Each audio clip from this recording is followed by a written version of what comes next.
We got attacked. Yeah. Okay. All right, sweetie. Bye-bye. All right. As we were saying, we are, particularly, we are of Ogu spirit. Therefore, hackers and others cannot stop us from doing what we set out to do. Right. Continue our work of transforming ourselves, teaching our people to go within and find their strength so they can transform themselves. So, without further ado, we'll let Professor James finish what he was sharing with us, and then we'll open up for questions. Right. Well, I had just about finished. They thought they were cutting something off. I was at the end. And what I'm talking about is that all this wisdom that our ancestors have left us is for the purpose of transforming ourselves to meet the challenges of now and to use the knowledge we gain intergenerationally, giving it to our children so they can expand on that knowledge to meet the challenge and the social challenges they're faced with. People like to say we don't have a wisdom system. We have the most extraordinary wisdom system on the planet. It's called Budun. It's called Orisha. It's called Obosun. Absolutely. You know, it's called Congo. It's called Zulu. It is the same wisdom system telling us how to be human beings and in partnership with nature and the cosmology as one family. That's it. That's it. So know yourself and you will know the universe and all its gods. Told to us over 10,000 years ago. But we are into schools that teach us to know others. In schools that teach our children to ignore themselves. And so we see how what happened when you go into that kind of teaching, you see a world upside down, inside in. Let me, if I just make this comment. A young lady reached out to me from Germany 3 days ago. She's from one of the countries on the continent, I won't name it. And I told her, she was telling me her situation. She's 25 and was dealing with a white mate and explaining how she arrived. And I said, you have to find out how to let that go. In the dialogue, I call her princess and the future queen. And she started crying, so no one had ever told her she was a princess. No one had ever told her she was beautiful. She's in a culture where she's trying to fit in and accept the marginalized place. These are social and psychological and spiritual abuses have cast her in. In her heart, I said to her yesterday, look at me, you belong to me, I belong to you. She said, I wish I could see you. You are seeing me. I am you. I love you. She said, no Black person, Black man has ever said that to me. Do you understand how traumatized we are? Yes. Across this world, because we don't know our wisdom system, which is about the love of the universe itself, the harmony and balance of the universe itself. That's where growth takes place in our characters. Yes. Through our efforts to return to the ancestors and be instructed and informed by them. Thank you. All right. Now remember, hearing it is not enough. Got to learn it.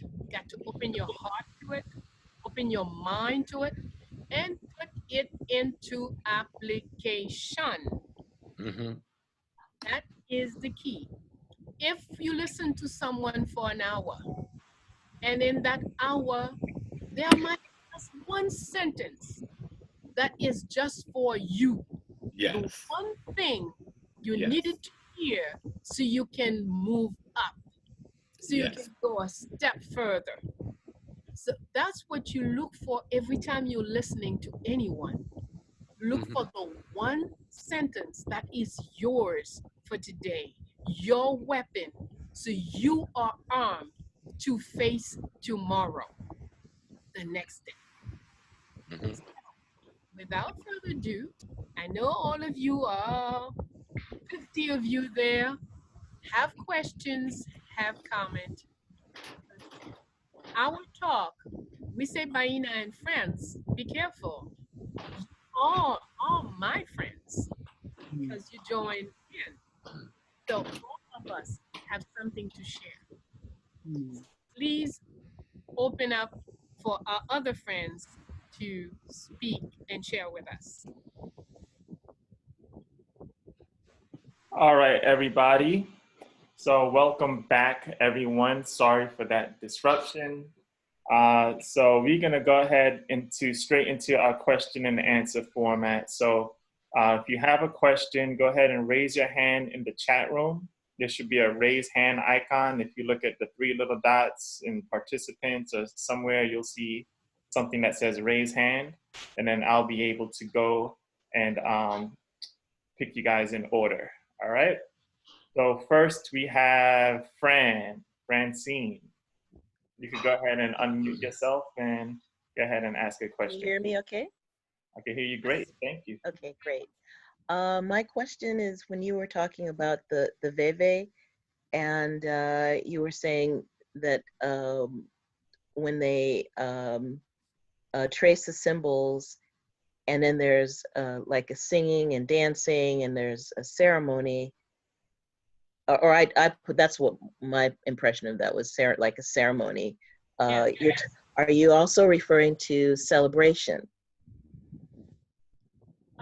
Well, we can, let's say we're doing it has happened that we're doing a celebration that has nothing to do with a ceremony. Okay, let's say we're celebrating. So it's more of a celebration than a ceremony.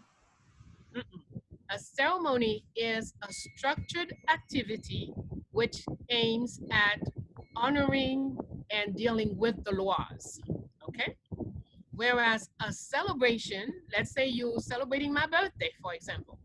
So we're gathered to celebrate my birthday. And so there is singing, there is dancing, but it's to celebrate my birthday. But a loi could show up as well.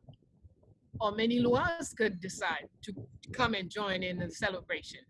So it is a celebration, but spirit can come anytime they want to. They're not limited. When we're doing a ceremony, we know we're doing something, so spirit will come and guide us, and that's two different things. But they could come anytime. You could also be at your table eating your food, and then Oloa decide to show up. Yeah, but specifically when you were talking about the Veve and how the person drawing the grid and the symbol in different things, like you talked about corn flour and everything else, is it both? Is it a ceremony or a celebration, or is it one or the other, or is it both? It's not a one or the other. It's a tool. The Veve is one of the tools that we may use, one of the keys to tell the spirit we're willing, we're hoping, we're calling on them. Okay? Yes, but when it's followed by singing and dancing, is that a celebration? Why would singing and dancing mean celebration? If people are dead, we still sing and dance. People born, we sing and dance. We're working, we sing and dance. When you're working the ground, when you're planting, I'm getting more confused because I'm trying to pin it to what you said. You keep giving me these other explanations. I'm getting more and more confused. Yeah, let me try to help you, Fran. A celebration, you may have, as you say, a celebration could be a birthday party, a wedding, or so forth. It's for the purpose of that occasion. And there are those occasions where a spirit might show up, but not because you were specifically calling them. But the ceremony she's talking about, where the dancing and the drumming is specific to calling a particular spirit to become present and to tell them that we are available for your presence. And we play a music that is the rhythm for that particular spirit. We do dances that was designed to appeal to that particular spirit. I guess you can call it a celebration, but it is not a celebration. It is a ceremony. And there's a difference between a celebration and a ceremony. This is a ceremony appealing to a specific loa, saying Ogun. We are here today singing your songs. We are dancing your dance. And we would like for your spirit to come down because we've made our bodies, some of us, available for you to come and ride on. And that's the difference between the two. Thank you. I hope enough confusion is gone, friend. Yes, I understand more Wonderful. now. I was trying to bring it into the practice that you were referring to, and that helped. Yes, thank you. Wonderful. See, that's why we need to be together. Thank you. Absolutely, absolutely. All right, so next question comes from Jade Arundel. Jade, you could go ahead and unmute and ask a question, please. Good day, Mom, Bayyinah Bello, and Professor Jimmy Small. Hi, Sister Jade. Blessings. I'm in DC right now. Yeah, I had a specific question, but I kind of like lost my question when we were interrupted. And so I noticed at the time when that happened was approximately 2:15. We're talking about bringing more people in to get this message about our African spirituality out there, and then we were attacked. And so like my natural inclination is to jump virtually through the screen and chop someone's head off. And so it's like in this moment, it's hard for me to even get through that. So I would love any advice that y'all had to kind of talk me through remaining calm, staying focused when these sorts of situations happen, because like the way my spirit is built up, I'm ready to go to war. Well, let me start this one, Sister Bayyinah. One, my little daughter, you're already at war. Okay, so just take a deep breath. Take Oya in. Part of Oya's spirit is to calm us in times of crises. Matter of fact, there is a story about Oya in the forest.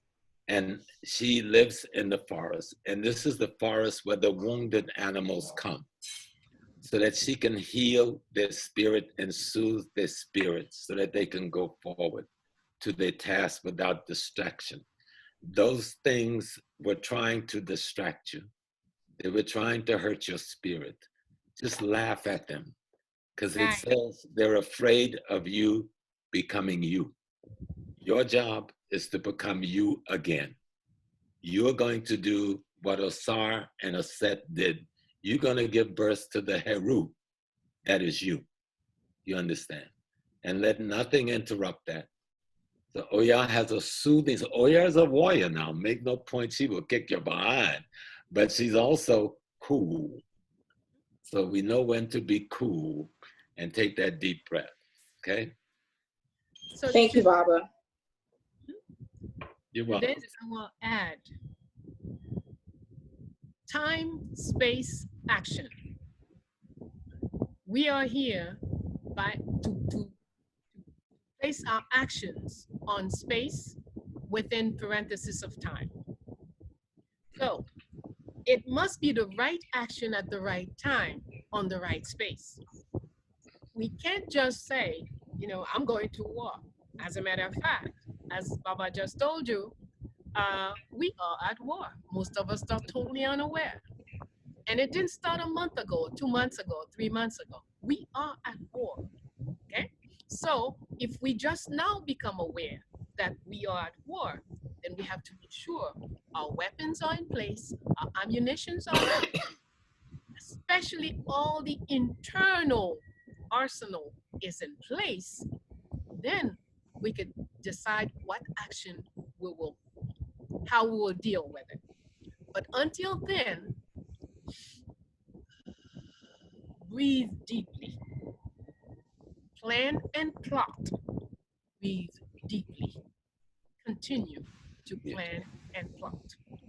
Yes, and let me, Mr. Jade, one more thing before, because I know the youth, I know the pain, and you have to, through studying the wisdom and the history of your people, realize yourself as the sacred altar that the Orishas and the Loas will come to. You are the altar. You are the sacred kingdom. You are the temple in which the divine all in all wants to dwell. What our Loas will teach us is how to construct that temple, using them as your architects. You understand? So that you're not disturbed by marginalized, minimal nothingness, because you are the sacred altar of God itself, and you must know that. Thank you, Baba. Thank you, Mama. Yeah, I'm definitely doing the studying, doing the work in the community. I'm a proud member of Invader, the DC chapter. We do a lot of great work. We have our study circles and stuff like that. So yeah, thank you for that. I will put that all into practice. Thank you, my dear. Thank you, Jade. Thank you so much. Thank you for rejoining us as well. So look, it looks like we're starting to fill back up. We have a ton of questions, guys. So all right, let's go ahead and get with it. Next question comes from Franklin. Franklin, you could go ahead, unmute yourself and ask a question. Hi. So one of the questions I had was, I can't find it. So one of the I had was like, I love how you were talking about the Nat Turner Revolution, and one of the similarities I found that it had to the Haitian Revolution was that they were both after a solar eclipse that occurred, and they were 40 years apart, and how Nat Turner couldn't have known that there would be a solar eclipse, so he had to have had like a spiritual connection and had been inspired by the Haitian Revolution. Mm-hmm. And then and then I did some more research, and then I found that Malcolm X was released on parole in 1952, also after a solar eclipse, which is when he took the alias as Malcolm X. Somebody's working. Excellent. That's And then exactly another what we want. Inspired to do the research, to do the work, to increase your knowledge. And then another question I had was, I was seeing some similarities when you were talking about the Orishas, some similarities to like certain zodiac signs. Can you explain this maybe? Well, yes, all of the Orishas appeared with one of the members of the zodiac. It's all a part of the same teaching wisdom system. And one understand and learn the system and find good teachers. And there are some very good teachers out here. Find good teachers, but there are also some good literature that has been written by good teachers. And we should look for the good literature on voodoo. If you have any question, call Franz. He'll call Mama Bello, or we'll talk to one another until you think that literature is good literature. Because we do have people who are writing now, thank God, who are practitioners. You know, a little different from having a university professor who's doing something for paper, but practitioners writing about the sacred science. And so one of the big key is to learn how to learn. And so what we call the zodiac, or the signs of, we talk about astronomy. And when we talk about astrology, it was a way for the masses to learn how to understand their relationships to the astronomy, or the wisdom of the universe, cosmology, that our sacred scientists were studying. But the masses didn't have time to study all of that. So how do you teach them this? And so we created astrology and tried to show the relationship between astrology and Loas and Orishas. So as the masses, as they began to come in understanding of their sacred Orishas or Loas in their village or their community or in their family, they would know what zodiac sign they can relate it to, and understanding what those powers in cosmology. One is dealing with ecology, the things that are in the nature around us, and the other is dealing with cosmology, the things that's in the universe above us. It is all part of the same sacred science. Absolutely. Yes, indeed.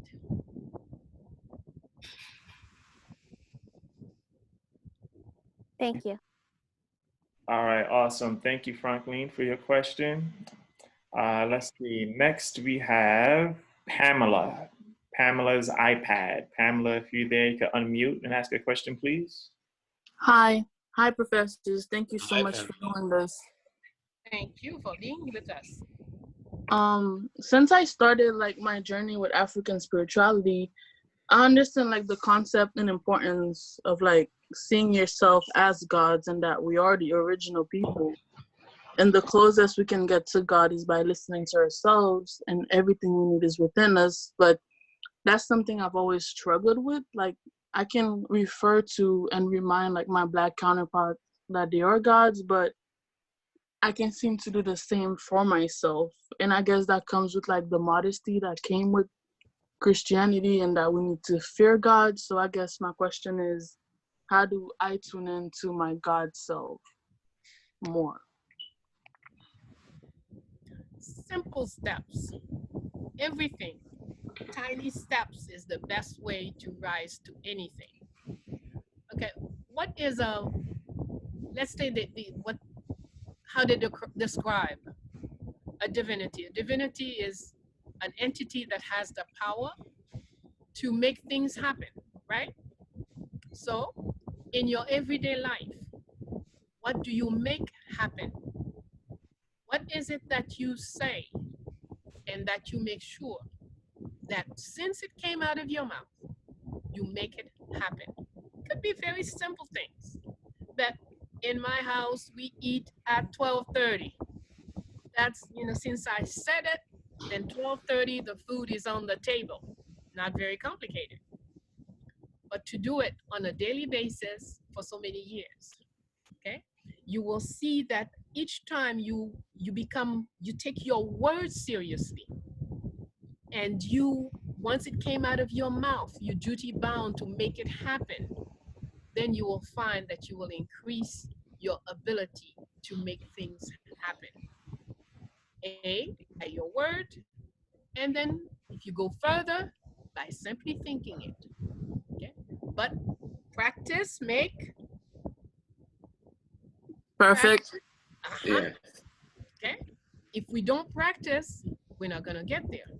If I can't even determine at what time I do this, even though I'm the one, we agreed at 1:00 we're gonna meet on Thursday, and then at 1:00 everybody's looking for Bayyinah. She's on the road, she's this, she's that. Obviously, she's not working at keeping her word, and that's the first step to getting to your divine self. Trust yourself. Make your word bond. Okay. Now, I think you also mentioned that you do it for your partners and they don't return it, obviously. Well, you need to find wherever it will be returned, because life is all about give and take continuously. The plants give us, we give to the plant. The trees give us the dirt, the water, the sun, everything shares. We give and give back. We take and give back. We take and give back. So you want to be in every situation, there is a give and take. Thank you so much. You're very welcome. All right, fantastic. Thank you, Pamela, for your question. All right, next up is Marlene. Marlene, if you're still there, go ahead and unmute yourself. You can ask a question, please.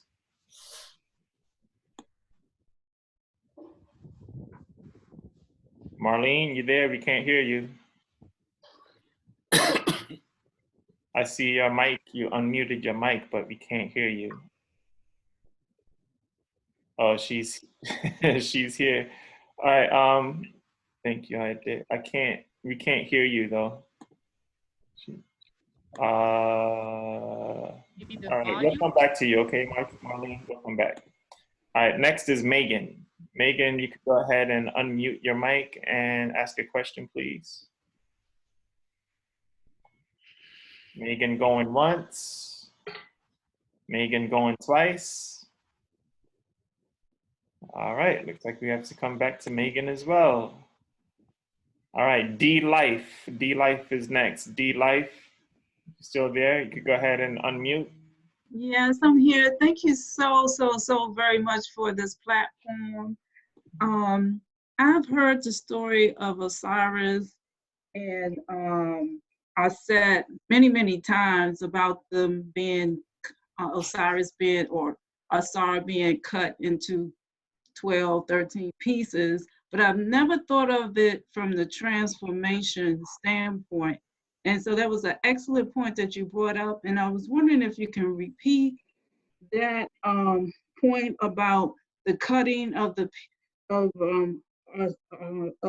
Asar and the cutting of Oya into those 9 pieces, 11 pieces, 13 pieces, and how it reflects on the transformation that we're talking about today?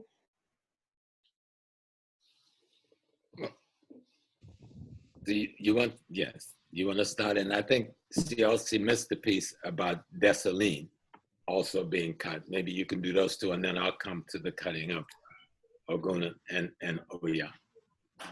All right.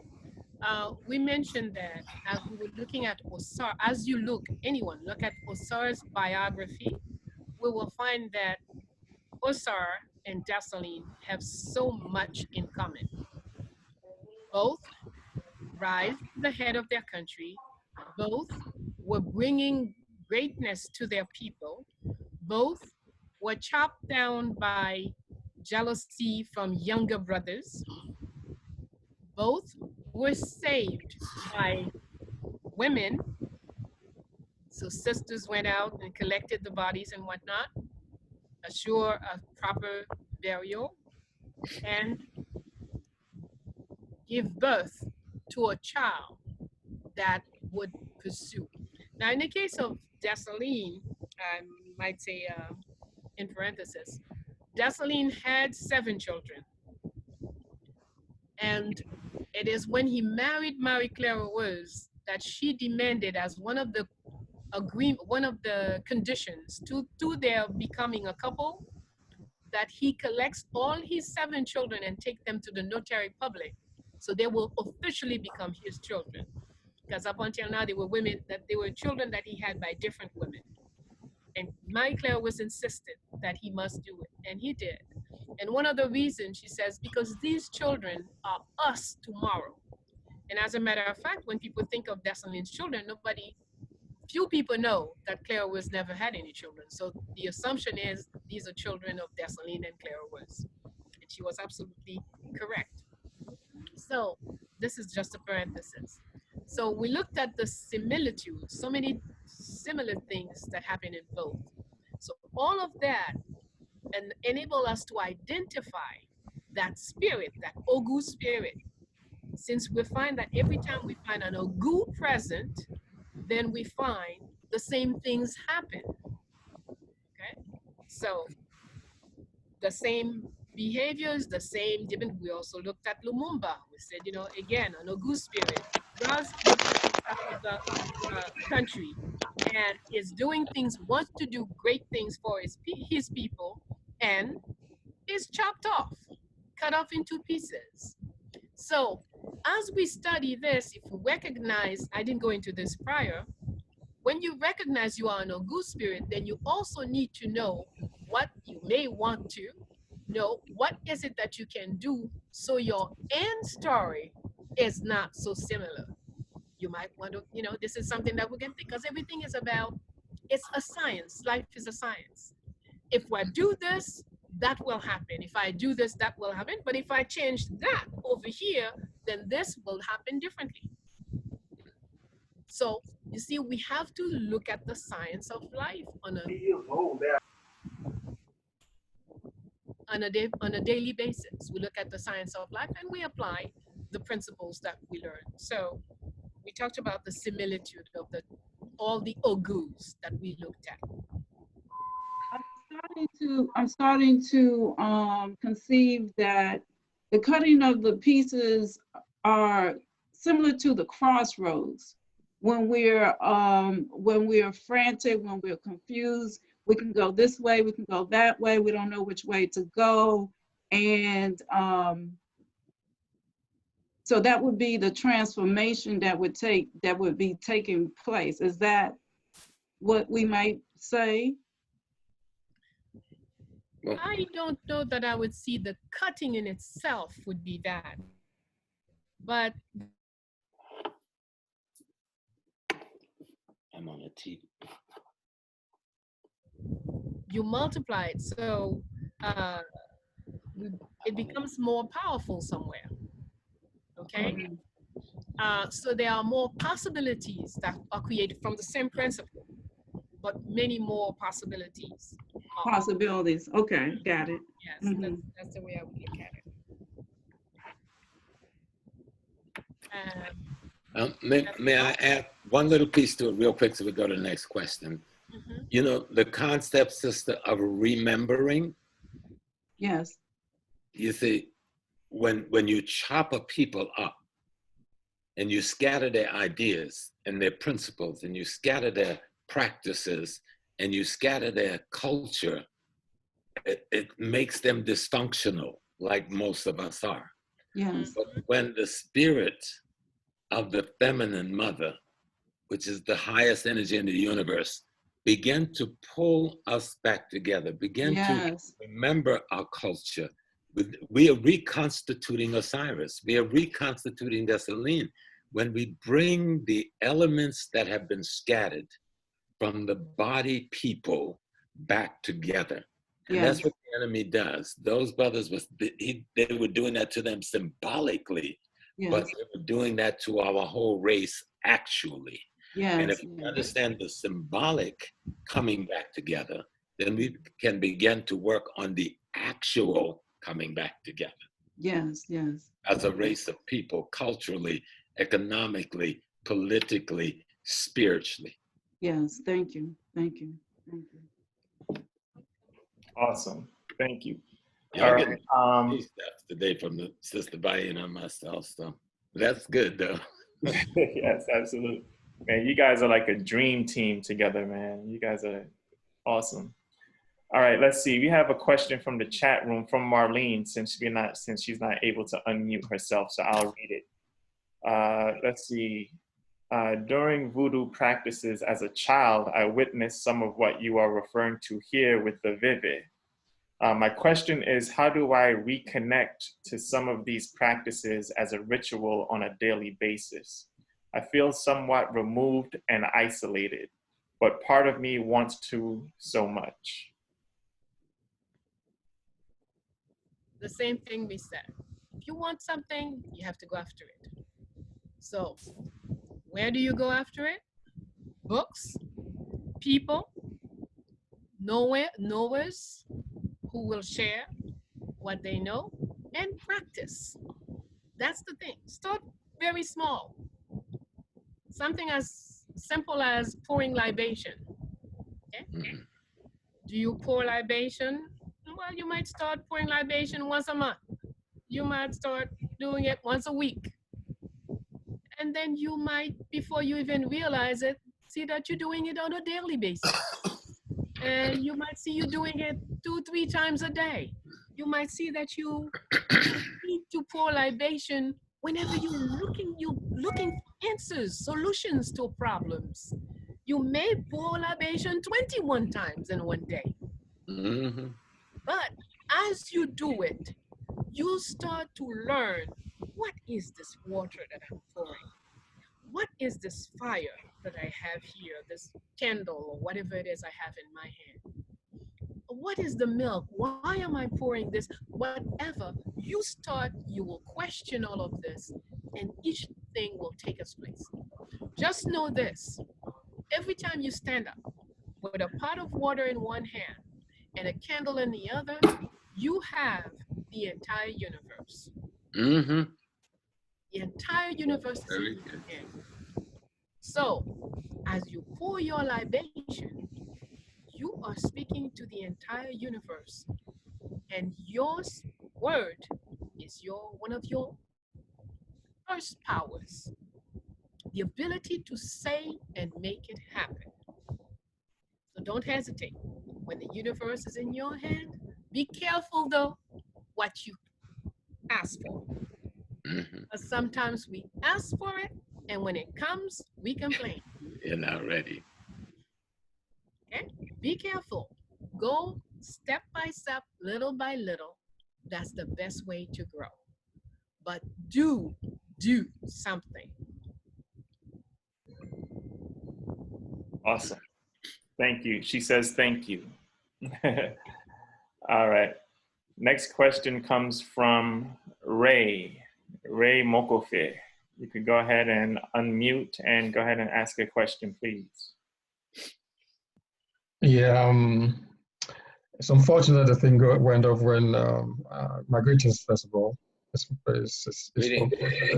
Things went off when because Professor Small was going into a very pertinent issue about how you transform yourself into how very few people are in the ruling class, and because especially in Africa, we have this issue about leadership. We have a small group of people who are leading the continent into we don't know where. And how can is it because the population is they're not transforming themselves to gain power to put away these kind of leaders we've got in Africa? Yeah, there's another answer I would like to give from my Malcolm self, but I'm going to give this one from my mother Oya self. And when I'm in the continent and I'm there as Nana Kofi Mpansa II, I have another kind of spirit as I look at what's there. What is missing, and this is a journey the youth must be on, relearn the indigenous spiritual system. If you're in Nigeria, go to Oyo. What's there? What did they leave for us? If you are in Ghana, go to Latte, go to the Akanadi Shrine.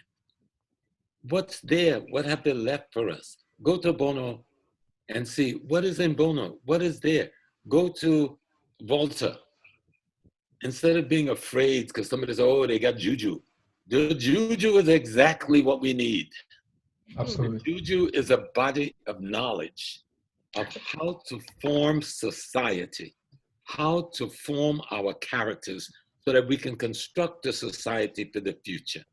We must learn that sacred science.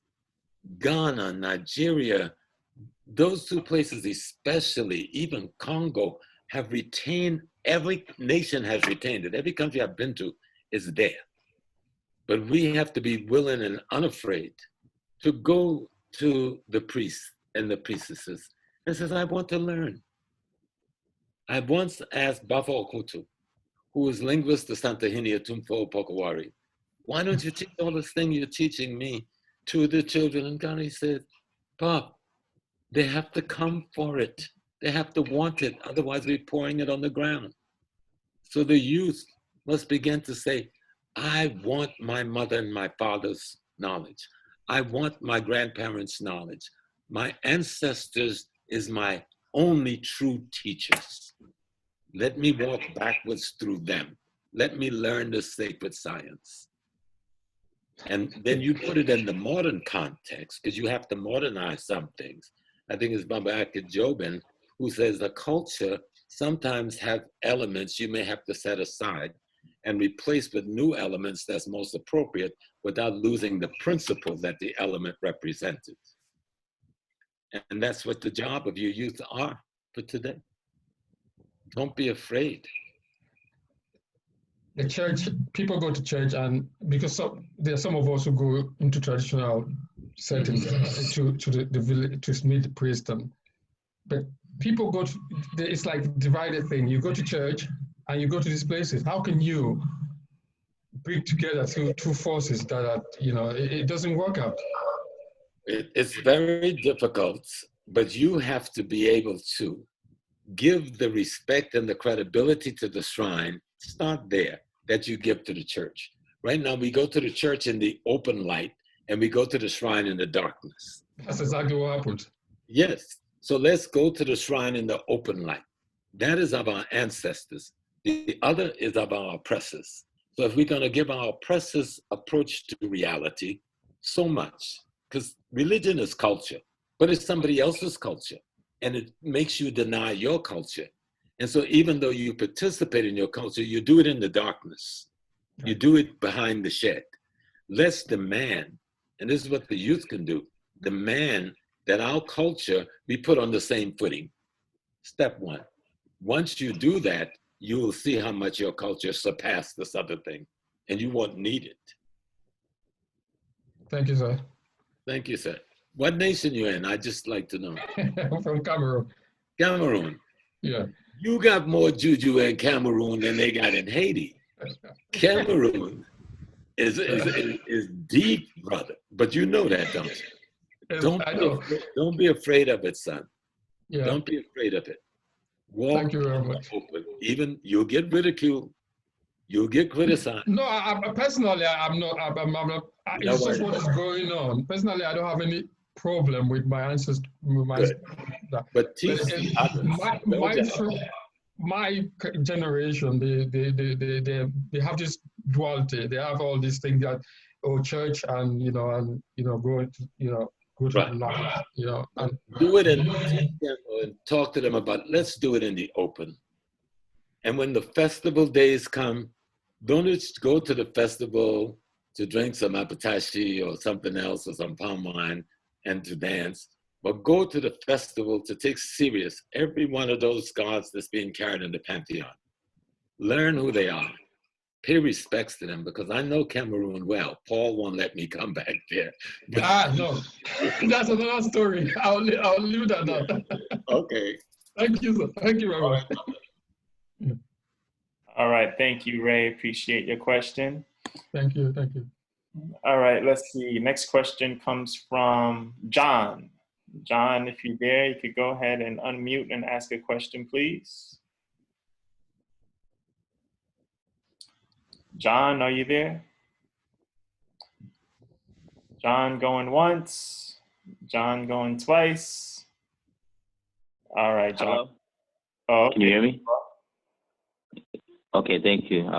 Honor and respect to Professor Smalls and also Mother Sister Bayyinah. Thank you, friends, for putting together this call and this conference for us to get closer to our ancestors. My question is two-part. Professor Smalls, you briefly touched on the, you pretty much led into it. The stories of our ancestors are traveled and passed down through generations.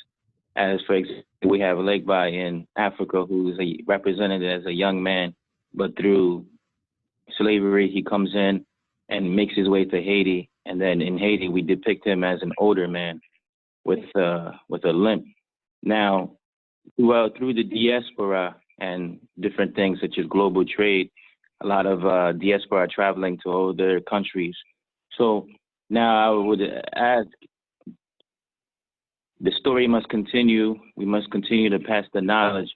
So do we have a new Loas? Do we have new Orisha stories to tell?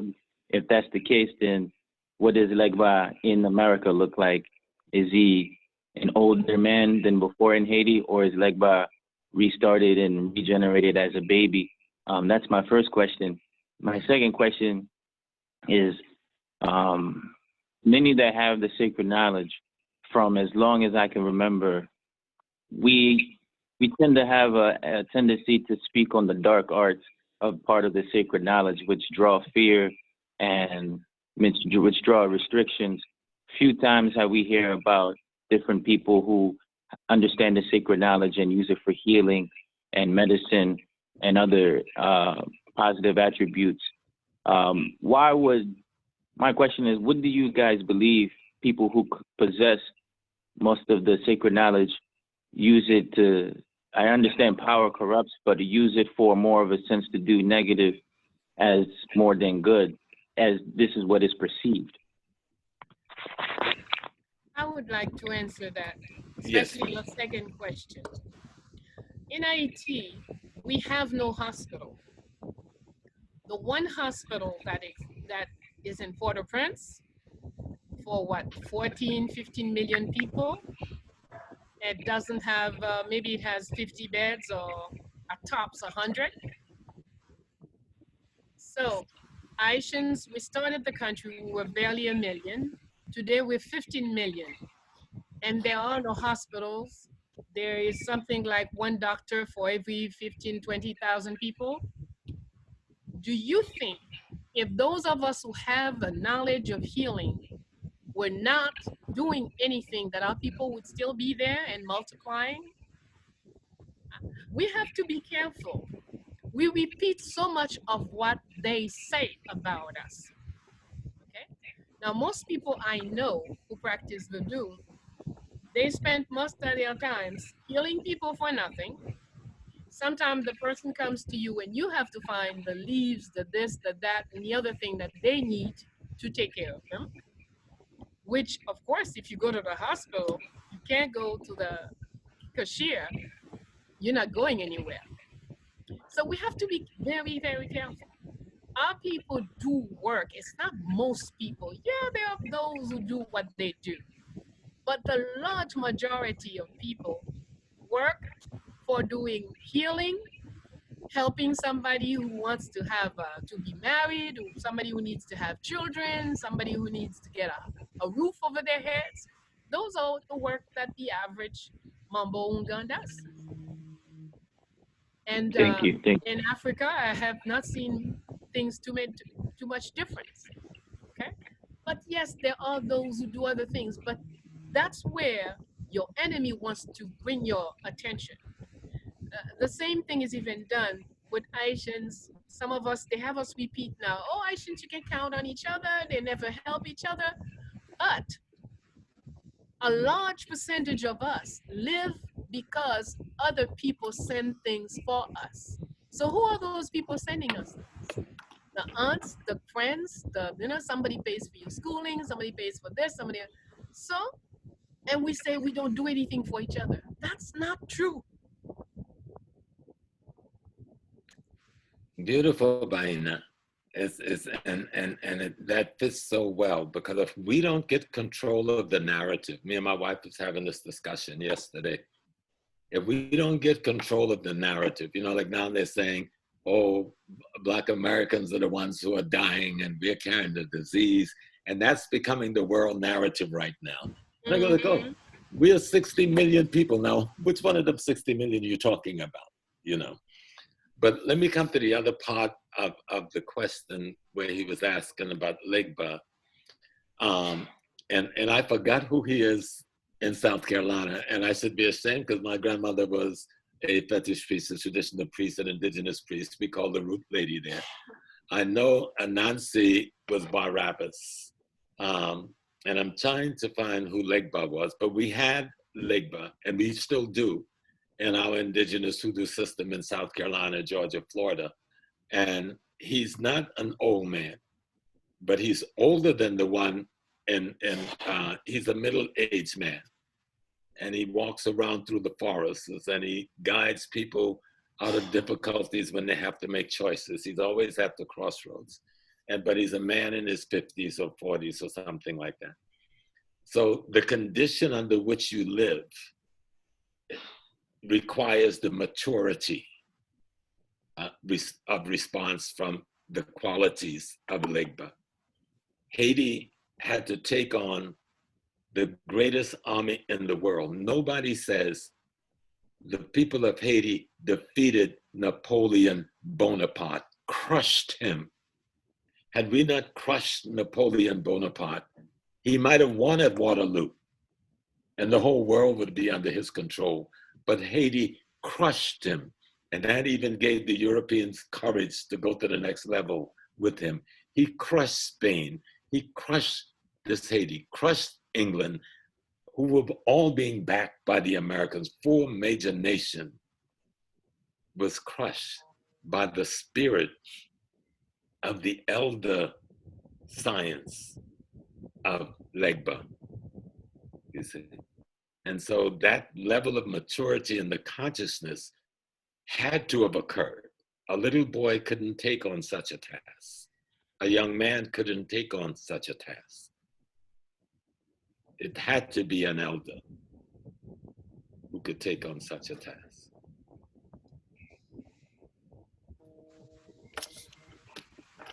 Awesome. All right. Thank you, John. Thank you for that question. All right. Next, we're going to just keep rolling through these questions because we have a few left, about 8 more questions left. So Cher Brister, if you there, you can unmute yourself, ask your question, please. Hi, how you doing? Well, so peace and blessings to everyone. I have 2 questions for Professor Small. My first question is, could you refer some books? I would say I'm a beginner in this journey. I have 2 right here that I usually find very good. One, if you could bring it up on the camera, by one of our master teachers, a Baba Orisha. His name is John Mason. And this book is called Black Gods, Orisha Studies in the New World by Baba John Mason. For someone who's beginning, he covers a lot of the Orishas and their qualities and attributes. It's a nice, easy to read document. And the other one is by an old friend in the Babalawo who I hadn't heard from in 20 years, and I reached him last week. But this was his first book, and it's called The Handbook of Yerba Religious Concepts by Baba Aoife Karade, K-A-R-A-D-A. Handbook of Yerba Religious Concept. And Baba's got 2 more books he's coming out with, but I left those documents upstairs. He's been in the tradition now for more than 40 years, and he's a practitioner. I've been in his shrine, spent time in the shrine. I made sacrifice at the altars. And so, and another book is a little more complex. It's called The Island of Meme by Dr. Wade Nobles. And it's called The Haitians' Unfinished Revolution. Oh, Dr. Bayyinah's got it also. So it's a significant document by Dr. Wade Nobles. Oh, France has it also. It's called The Island of Meme by Dr. Wade Nobles. I think those 3 documents should be good for someone just coming in to look at the concepts. So you have foundational concepts and ideas that you, and you can see right away our system is complex, but it's simple. You know, it's complex and it's intricate, and you can see it has the capability of covering all of our questions, you know, and that's what's so beautiful about the system. You know, I can go sit on my porch and have a conversation with my ancestors talking to the big tree in my front yard. Now somebody else thinks small and real crazy, right? I have a daughter who's the baby girl of Carol and me, and the ancestors come to her like we're talking to each other. Matter of fact, she came with a message this morning, and she had a message 2 days ago. They come, yesterday she had a new message. They're dealing now with what we should do and how we should handle ourselves in this situation. And they come straight up to that young lady. Ever since she was born, she had carried the light in her face of that one that would communicate with them, you know? And she has her ilekes and so forth. So study those documents and use the bibliography these men give, which will expand your book list. Excellent. And as you know, I always say, Maya Daren's Divine Horsemen is also a very good place. Oh, yes, to yes. start. I left that one upstairs too. I had to move down to get a good signal, and I left I had about 6 good books. That was one of them. So Darren and the Divine Horseman, Yes. which will bring you into an understanding of voodoo from a perspective different from anything you've ever seen on a TV show. I guarantee you, you'll walk into some reality and realize all of these things live in you. Absolutely. I'm in the middle of reading Divine Horseman now, and it is very eye-opening, very detailed. She gives an account of ceremonies and a lot of different things. I'm learning so much from that book. In fact, we're having a book discussion on Divine Horsemen this Saturday. So for sure, whoever is interested in wanting to join that discussion, I'll post the information on the chat room. All right, thank you, Cher. Thank you for your question. Let's see, next question is from Tia. Tia, you could go ahead, unmute yourself, ask a question, please. Hi, can you hear me? Yes. Hear you fine. Hi, thank you. I'm so glad to be here. Thank you both to having this session. I had two questions, and I think the sister just before me already asked about the books. So I probably was the Divine Horseman. Can you get the author of that one again? Maya Deren. M-A-Y-A, Maya Deren, D-E-R-E-N. Thank you so much.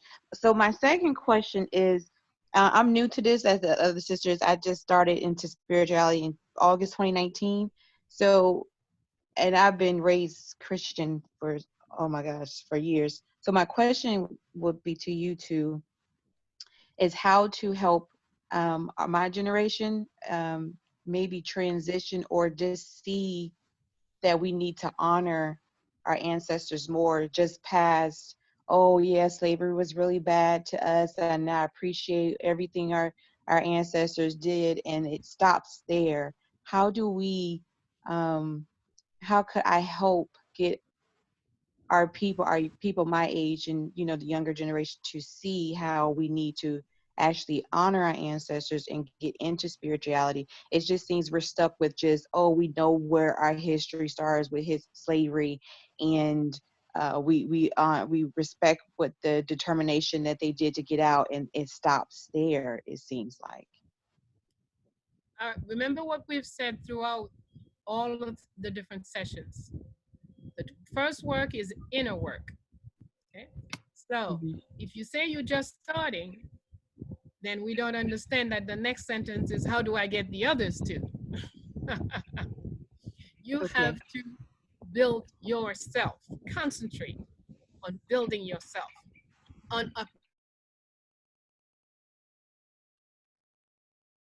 Oh no.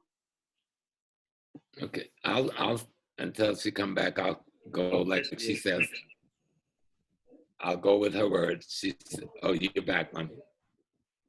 Go ahead, Ma, you can finish. No, that's it. Just do the work. You see, that is a Euro-Christian thing. I will convert you. You don't even know how to spell Jesus correctly, but I send you out to go convert others. That's not our way at all. Our way, you concentrate on learning and mastering the stuff, and then let people around you who see you and say, whoa, I like the way you're living. I would love to be able to do like you. Once they say that, then you can talk to them. Yeah. But you're not going out on no campaign to promote and whatever. No. And our tradition, my sister, is the only one in all of the major religions in the world that have never done missionary to anybody. We have just become, as my sister said, and your mother, we have become the tradition of our ancestors. And we live that. And let that light that you are shine in the darkness, and people will migrate towards it. Be yourself. That's it. Thank you. You're very welcome. The law of attraction, right? You're not going out to seek anyone. We want to attract people to us. So, all right, let's see. Thank you, Tia. Now, next question is from Wahida. Wahida, you could go ahead and unmute yourself. Ask a question, please. We have quite a few questions, professors. Are there any time limits on you guys? No, not on me. Okay. I know I was going to be with you and Bayyinah today, so. All right, awesome. All right, everyone. So just as respect to our elders' times, you know, you just keep one question, and then we'll keep it going. All right. Okay. So Wahida, go ahead. Are you there? Wahida. I see you unmuted, but we can't hear you. Wahida going once. Yes, I'm here. Can you? I can't hear you. Sorry. I see you chatting, but we can't hear your voice. Okay. All right. So we'll go to the next person. Philippe Robert. Go ahead, unmute yourself and ask a question, please. Hold on. Philippe, you there? Yes, I'm here. Hello? All right, yes, we can hear you. Yes, my question, well, you'll correct me if I'm wrong. Anthony Browder, he corrected somebody who, like, sometimes in order to try to uplift the current generation, we use the terms kings and queens as to say that we all, like, you know, calling everybody kings and queens. I get the conception behind it as far as trying to uplift our current generation, but he said that we have to be realistic that not everybody in those ancient civilizations were kings and queens. Like, they had like a number of kings, a number of queens, but the majority were like regular people. So my question is, as far as spirituality, because people might think that getting, I thought that to like diving into our spirituality would mean that you have like, you know, some superpowers, you know, you have like, you could be able to do certain stuff easier. But what I found out is not just like, not everybody's born to be a doctor or like a LeBron James, like like somebody with special gift. What can we do, the ones who are who would be in this category of regular people? What can we do with this knowledge to to like to help? Like, what's our purpose? Like, that's what I would like to know. If you got that right. If Where I are you from? would, Yeah? Oh, go ahead. if I would just rephrase your question, what is our purpose? Everyone alive has a purpose, has a mission, has a reason for being here. And that is why we say, know yourself. Once you know yourself, you will know your mission. And once you know your mission, you know exactly where to stand, what you have to do. And things are not, it's not a question of, well, not everybody is a queen. You know, once you are into a family of wiles, let's say, okay? Because we had been kidnapped and put into the slavery system, which has brought us to the lowest possible perception of ourselves.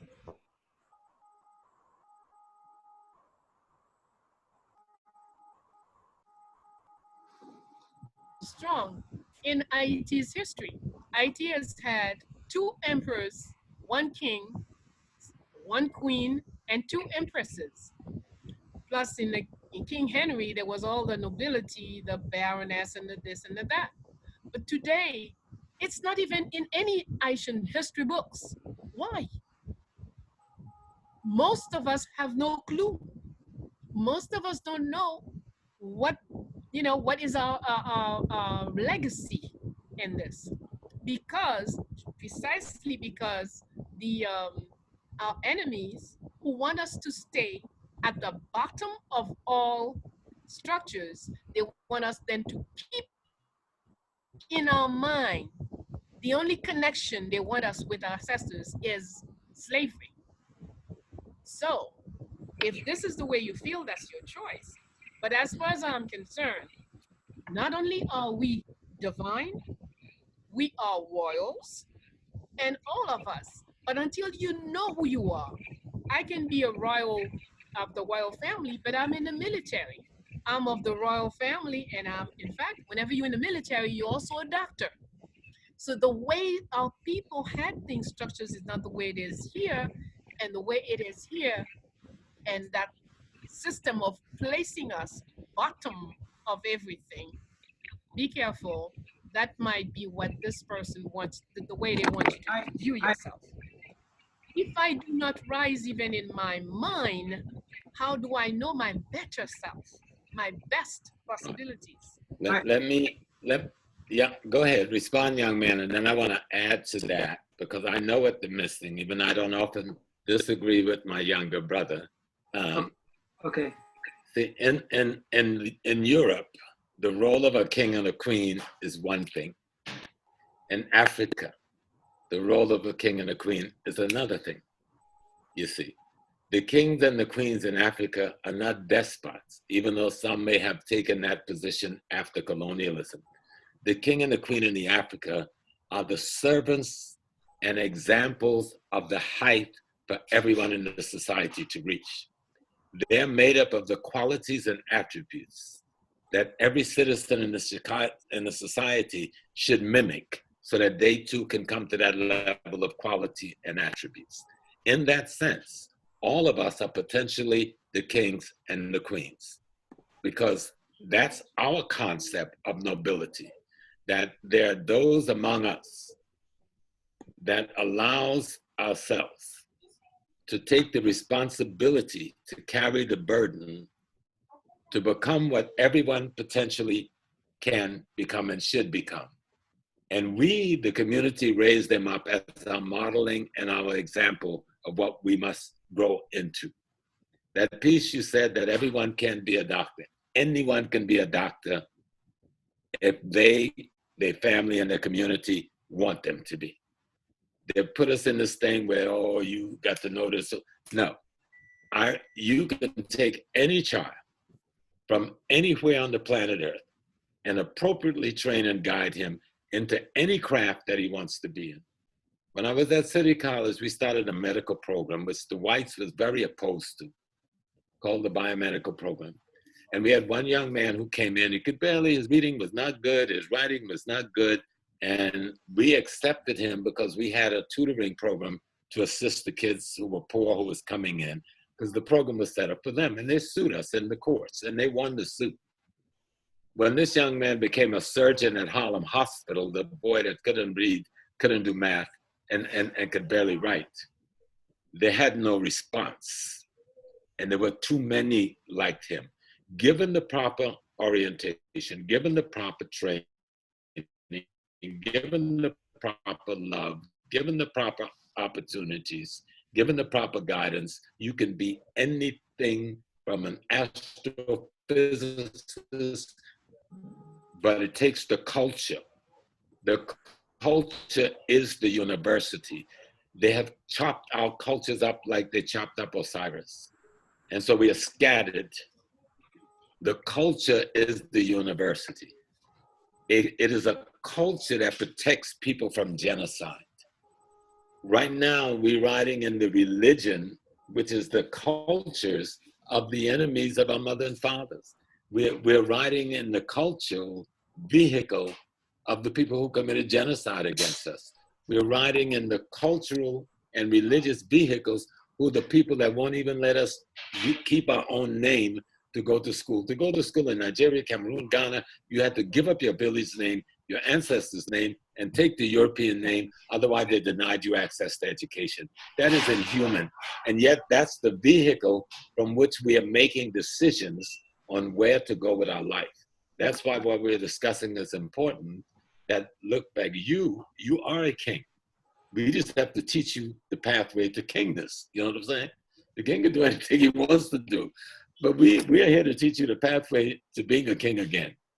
It doesn't mean you're a despot that rules over other people and injure other people. That's not the... I get that concept. I get that one. Okay. Like why I have this question, there's a book called Of Water and Spirit. It's from Melodon Mesome. I know Melodon. Yes. He talks about how he went through his initiation process. But like as he was describing his where he used to live, there's this hierarchy where, like, you know, some people are responsible for this, some people are responsible for that, and there are other people that depends on those people, you know, even if they participate in the ceremonies and even if they like in the community, but they depend on these other people like as leaders. So like my question, like what I was trying to figure out is us, like in my case, like I tried to get rid of the colonial mentality because I'm from first grade to high school. I was in a and like it's a school in Haiti that they call St. Louis Catholic school. So I've been there all my life. So I did my best to, even if it's still there, you know, but I did my best to grow out of it. So as somebody who like is trying to like growing into like his old spiritual like cultural self, how do I best serve my community, even if I don't have the gifts that others have, like of reading, of helping? That was the. You have the potential for any gifts. What Bayyinah was saying is what's important. Build you, construct you. And it is the you that you construct that will instruct you in terms of what you've got to do. When we're talking about destiny and ancestry, when your mom gave birth to you, she gave birth to herself and your father. When your grandparents gave birth to your mother and father, they gave birth to themselves. You are a continuum of that gene pool, of those DNA. You are a container of all of the memories embedded in their psyche going back thousands of years. As you reconstruct yourself through African history, Haitian history, wisdom and knowledge, that memory within you will wake up. You understand? You will open those cabinets in your mind that is sealed by the white man's knowledge. And when you begin to open those cabinets, then you will begin to meet yourself as your ancestor. Okay. Let me say it again. Meet yourself Yes. as your ancestor. All right. Then you'll know freedom. Then you'll laugh. You say, oh, let me call small. I gotta find that boy. I've met myself as my ancestor. I will add this. In the past, during slavery, Euro-Christian slavery time, at one point they kidnapped 2 young Africans. One was sold to a Australian or somebody in Vienna or wherever. The other one was sold to a guy doing slave business, selling people back and forth. So those are twins.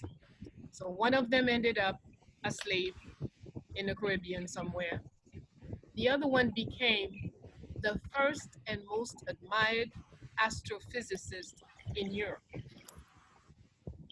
So I am sure whoever had the other brother would say, you see, Africans, they can't learn nothing, they can't know nothing, they can't, and that person grew up with this, they can't, and that's who this person is. The other one ended up in a place where people thought, well, let's see if he could, let's see. And he ended up doing so many wonderful things. They were themselves shocked because they didn't expect. But no matter what, he learned 6 or 7 European languages, did astronomy, philosophy, PhDs left and right. 2 brothers. So don't limit yourself. None of us know what we have. Remember, we say we are.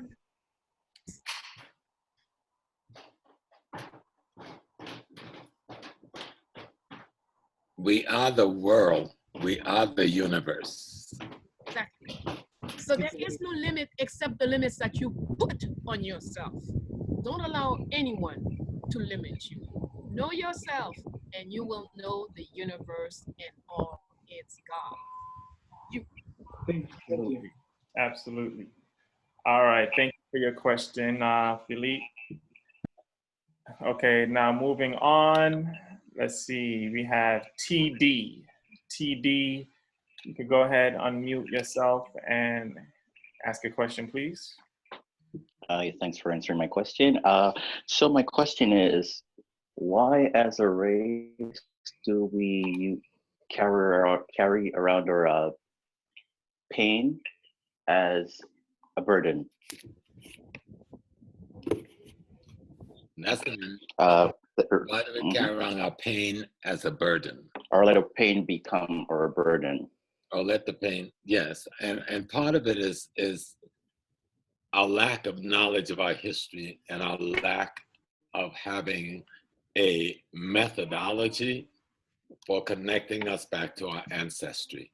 What we're talking about when we talk about voodoo or candomblé or santeria or Yerba, these are methodologies, spiritual educational formats and sciences for constructing the bridge between yourself and your ancestors.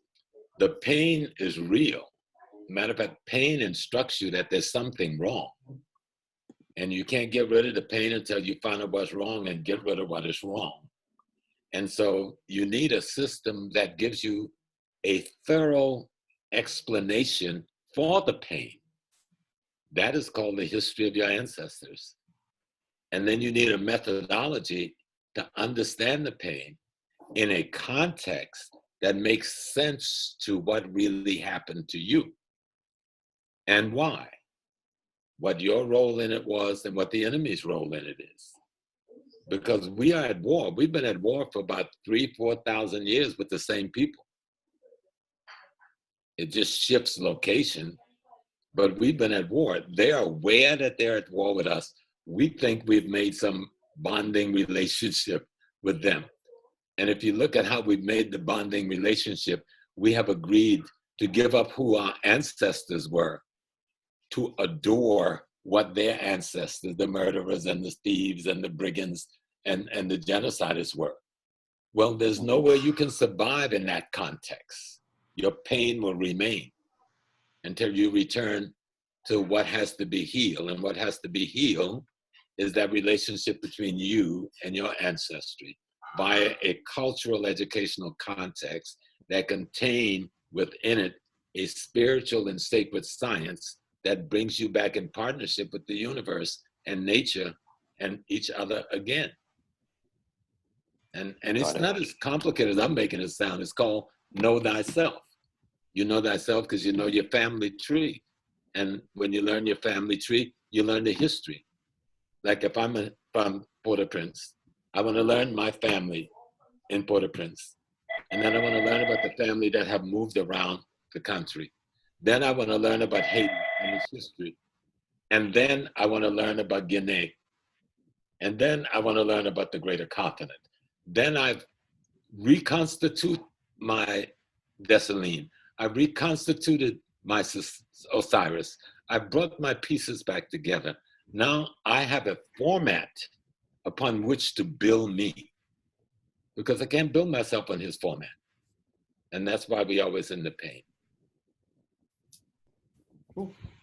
That's great, because just some context here, even for myself, I'm someone who likes to drink a lot of coffee and didn't know why until I learned that my great grandmother used to have a pot of coffee on a wooden stove for passers-by. So I myself am on the journey of rediscovering my ancestors, but I have something that may be a little request. Is it possible for you guys to post a list of recommended readings on maybe Instagram or your pages that's already vetted, that will provide us with accurate information? I think Franz has already posted some books today, and I'm sure he can post others from both of us. Yeah, if you go back into the chat room, there's some of the participants that posted the books that were mentioned today. So you could start there, and then we'll have other programs where we'll be listing more books as well. So Perfect, because I did come across a book. It's one of the books that everyone would come across when they go into research studies, and it mentions like Obatala is white and some other stuff. No. But where are you from, my brother? I'm Jamaican. Okay. Then I'm trying to figure out what would be the quickest, but those books will help. But there's a good book. It's called The History of Yerba Culture, or the history of the Yerba people and culture, and it's by Professor Akinjobin. I'll send the exact spelling to you, Franz, later, but it's by Professor or Dr. Akinjobin, and it's called The History of the Yerba People and Culture. And it's only about 200 pages, but this was his last work before he went to an ancestor. And he put so much extraordinary information in those 200 pages. Obatala is not white. The white cloth concept is used to mean something that you can print anything on, you know? So, and it goes deeper, but we could talk about Obatala another time. But when you study the writings of Nigerian, and you can go online and just put in Nigerian writers on the Yerba tradition, and a whole pantheon will open up to you. Thank you so much. Start listening to them. Since you're from Jamaica, there's this book by Dr. Clinton Hutton, The Logic of Historical Significance of the Haitian Revolution and the Cosmological Roots of Haitian Freedom. It's quite a book. Yes, and especially when the young man that helped initiated the Haitian Revolution came from Jamaica, you're already tied in spiritually. Bookmark. That's right. Bookmark right here. All right, guys. Let's see. Thank you, TD. Thank you for your question. All right, moving on. Let's see. Golden I Am. Golden I Am. You could go ahead and unmute yourself and ask a question, please. Hi, everyone. Hello. I'm doing very good. Thank you very much, in spite of the circumstances. And I want to take the time to thank you all for this, for these very informative talks that we're having. So I have, I'm going to try to keep it short. I have a question with regards to, well, our introduction to spirituality. My first question is this one. Are there still spirits that walk with us, that are with us, that accompany us, even if we're not initiated into any form of spiritual practice? Let's say if we're not practicing, if we're beginners, like from the time we are born. Okay, let's make it short. Yes. Yeah, exactly. Thank you. Thank you. So yes, so that is. Doesn't matter what you're doing, spirits are with you. Okay. Okay, that's what I thought, because I've had certain experiences where I know I'm not crazy, where I know I did not hallucinate, but I did get some visions, and I'm like, whoa, what's happening? And I was trying to find certain explanations to it. So that was the origin of my question. Now it's really to find out who that person is that I saw, and that's at the root of my démarche, if I can say it like that in French. So thank you for that. And I have another question. I am actually of Haitian descent. I was born, I was raised in Haiti, went to school in Haiti, and I am very, very deeply attached to my Haitian roots. But my husband is Congolese, and we have the plans of moving back to the continent. And within myself, it's like a battle where I feel like I'm a little bit giving up on Haiti by wanting to move to the motherland, but I feel that I'm called to go back there. So how do I get rid of this feeling where I know I'm going back to the continent just to be able to go back stronger, to contribute to my country of origin?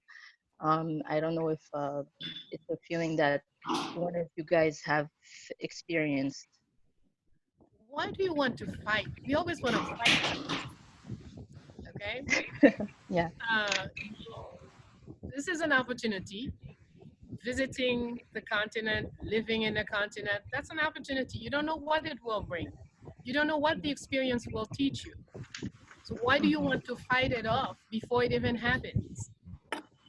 Flow with it. Go, experience Africa, learn. There is so much for you to learn. You might be surprised. You might understand Haiti a lot more. So, don't start off by wanting to fight off things, especially something that didn't even happen. No, don't waste your energy, please. Okay. You married an African, so go and know his world. Yes. And grow. All right? Okay. Thank you very much, Mama. Thank you. You're very welcome. I enjoyed my stay. I spent time in the Congo. I enjoyed it. I lived in Togo, enjoyed it. I adore Nigeria. I lived in Kano, Nigeria. I adored it. All my African experience has been very positive, and it took nothing away from my being Haitian. That's in fact, it strengthened it. So, what are you afraid of? Okay, Go ahead thank and you. enjoy it. Thank you. Thank you very much. Thank you. Very And well. one last question. Wait, Golden. I'm sorry, but we have a Okay. lot of questions behind you. All right. And time Okay, is no of the problem. essence. So, but go ahead. I'm going to put my Bello's email in the chat Okay. room. And Professor Small, if you'd like to share your email, I could post that in the chat room if people want to hit you offline. If they still have questions or they want to contact you and for anything, I can do that. All right. Thank All you. right, thank you. So going on, Wahida, I want to go back to Wahida, if you're able to, Yeah. you Can you there? hear me? Yes. Can you hear me now? I can hear you now. Great, great, great. Okay. You know, Asante Sana, thank you. Nagode, thank you so much for doing this again. We love the conversation. So really quickly, I just want to preface that I am aware I have a lot of, you know, I have work to do to know myself, and that's an ongoing journey. However, I know that I have always had many different characteristics and skills and abilities that I draw from, sort of across the board. So, you know, I find a lot of different resonating points with all the different loas, the different spirits and things like that. My question is that okay? So I think a lot of times you hear, you know, there's certain ones, you know, 2 or 3 or whatever that are kind of your guides, and the ones that you resonate with the most. But I feel like I don't have that. Is that okay, or am I just confused? Are you confused because you find that you have a lot of talents? Is that what the question is? No, the question is, I don't know if it means that I have more, you know, that I just don't know myself enough that I can identify which ones are the most powerful for me. And I think we're going into, we have to have a most powerful, a most this, but just live your life. Everything that you see that you can do, just do it. And then certain things will go away. Let them go. And those things that are present and that you could live with, that you know, my first love is dancing. Dance is what I wanted to be, is a dancer. I wasn't interested in teaching. I wasn't interested in any of what I'm doing today. My world was all about dancing and music. All right? Then at some point, other things came into my life, but dance is never gone. All my classrooms have dance and singing in it. But it just have at some point, I reasoned that I felt what our people most needed was not great dancers, but the people that could share more of what they need. That's when I started being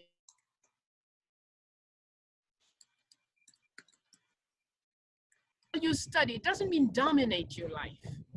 Let your life be. Things will come into your life, talents will come in, you will practice, you will have this or that, but let things be. But as you work into knowing yourself, not what you do, knowing your inner self, then whatever is you will stick. Awesome. And let me Thank just you.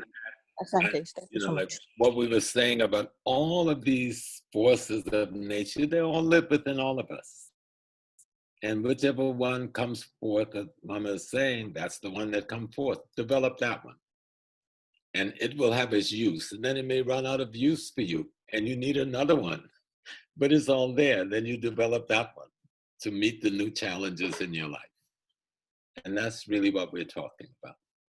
It's not as mystical and complex as the Western world have tried to make us think in order to run us away from ourselves. It's really simple, common sense reality that we're talking about. Absolutely. All right, so I just want to take this quick pause in the discussion just to discuss a few things that are coming up. Of course, we have our May 8th celebration that's going on. The Queen and the Empress their birth of IET. Their birthdays are coming up May 8th, and we're planning a huge celebration for these two phenomenal women. So, Ma Bello, would you like to discuss a little bit more about that? All right. May 8th, 1748, the Empress was born. May 8th, 1778, the Queen was born. The two became very good friends within the revolution and then later as female heads of states in IT. And they demonstrated so much solidarity and care for the people. One of the key things about the Empress is her simpleness. She's never would wear, you know, jewelry. Definitely like big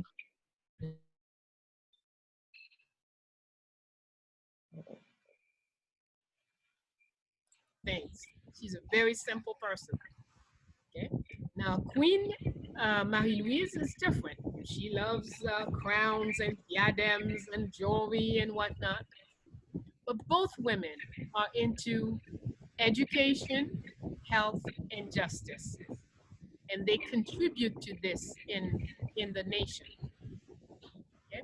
As a matter of fact, yesterday, a young lady called me from England telling me that somebody has found Queen Marie-Louise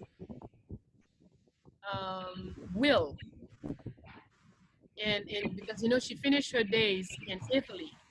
She lived in Italy the last few, you know, but toured Europe before she settled in Italy. But it seems that somebody has found her will in England. Also, they have identified a house where she lived in England. So as we go about this celebration, it seems that a lot of research is coming in as well. So that's most interesting. So anyway, you remember last week, I did ask, we all gonna celebrate, no matter where you are, this year's gonna be the greatest celebration. Whether we are in or out, we're celebrating our two great women. Everyone has to have a plan as to how they're going to contribute and celebrate wherever they are.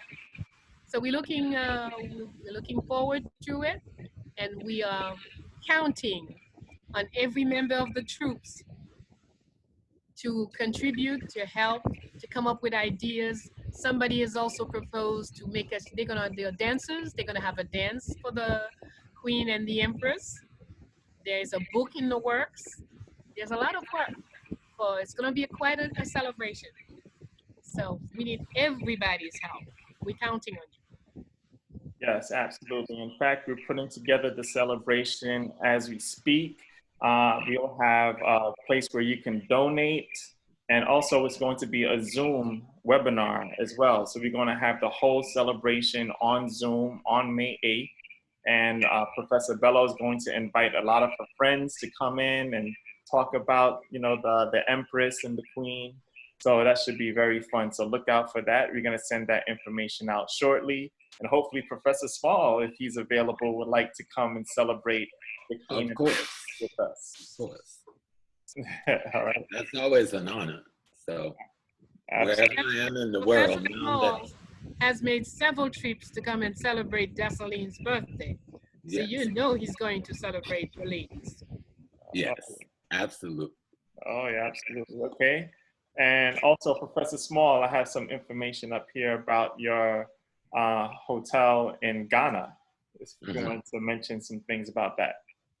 Yeah. You know, we have the Sana Lodge. This is our 16th year, I think. And as I mentioned to people, it is not a singular ownership. There's 80 of us.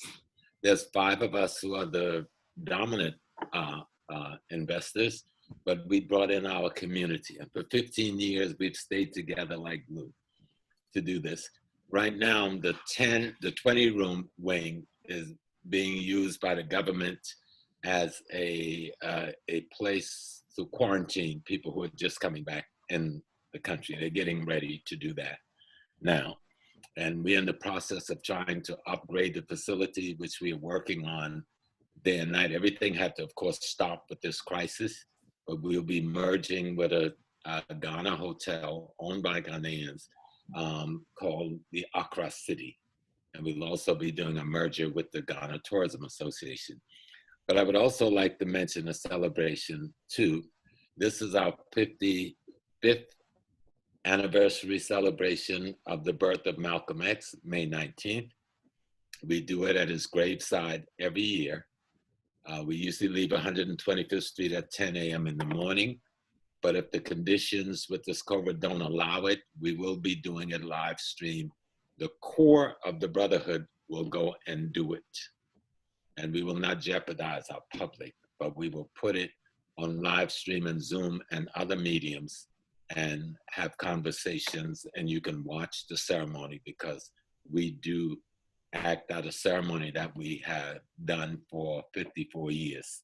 And we will be doing that tribute to the ancestors ceremony for him, me and the brothers who are known as the Sons of Africa, who have been doing it with me now for more than 38 years. I've been doing it for 54 years. This will be my 55th year as a tribute to him. May 19th, we start the ceremony at exactly 11 a.m. in the morning on that date. So there'll be other information coming out on other formats talking to you about it. And it's just paying tribute to the ancestors and saying, hey, we loved you, we respect you for what you did for us, and we will always remember you, study your quality and attributes, and try to adapt them to our personality and do the work you were doing. We don't just want to remember you, we want to do the work you were doing. That's the important part. Pursue the work, continue with the work. Yes, continue the work.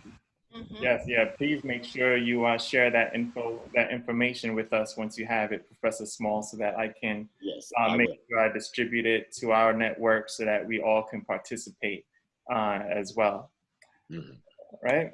And then, of course, you know, all of these sessions are sponsored by Thoroughbred Books. You know, these are books that I wrote and, of course, published. Sheroes of the Haitian Revolution, written by Bayyinah Bello.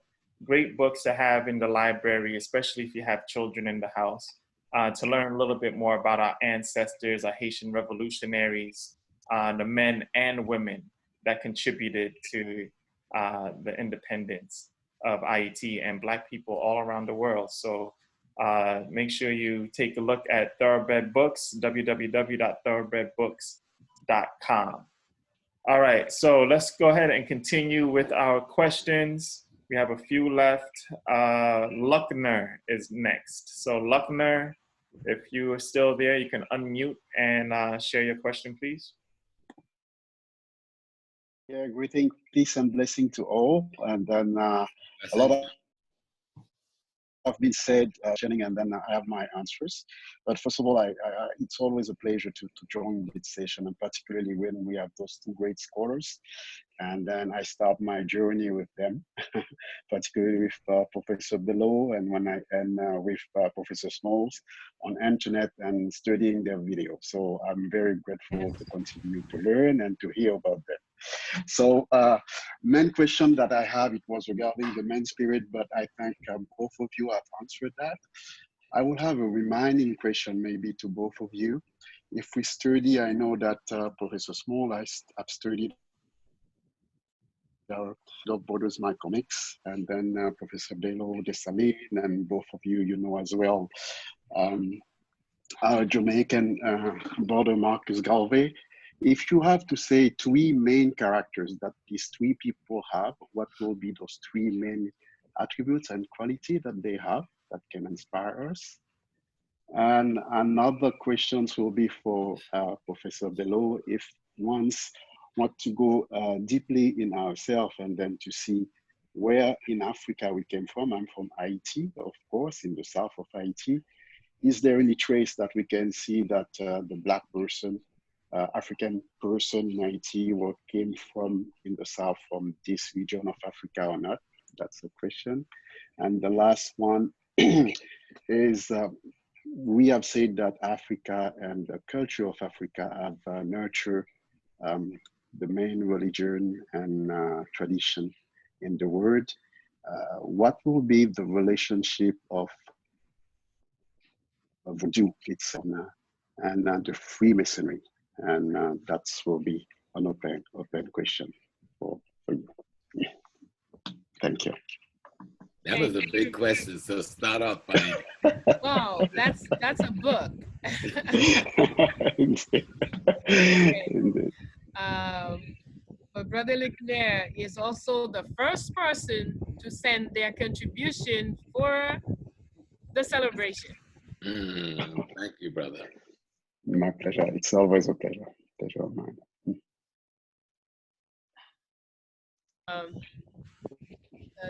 As far as Haitians, yeah, by region, no, we don't have people move around a lot. We can't do at this point in IT. I don't think we could say that the South is mostly from Africa, from this part of Africa, or the North, or the even though at some point there was the possibility. Today, I don't think it's that much. But what we still can do is individual research. And the individual research can bring you to the group that you are from. Okay. In my personal case, for the longest time, what we knew for a long time in our family, we are from Emperor Faustin Ier. And Faustin Ier is, his father is Mesan Kwashi. Mesan Kwashi is directly from Benin. And so that much we knew from my father's side. Now, I have been trying to trace from my mother's side for a pretty long time.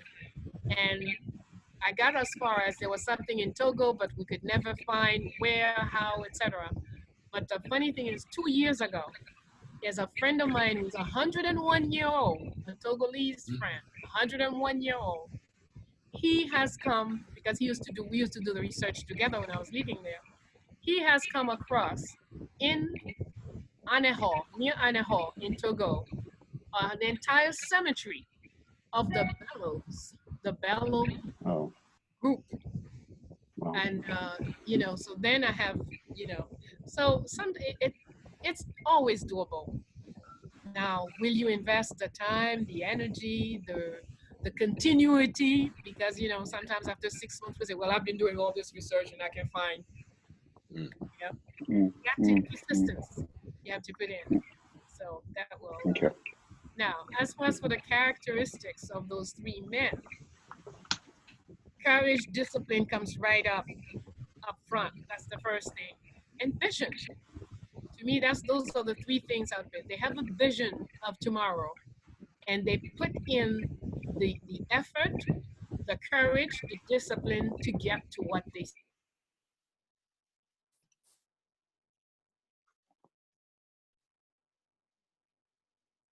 What I would be back. Okay.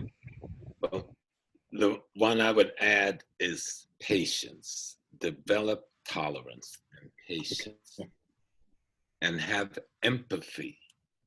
Don't judge people and say, why can't they do this?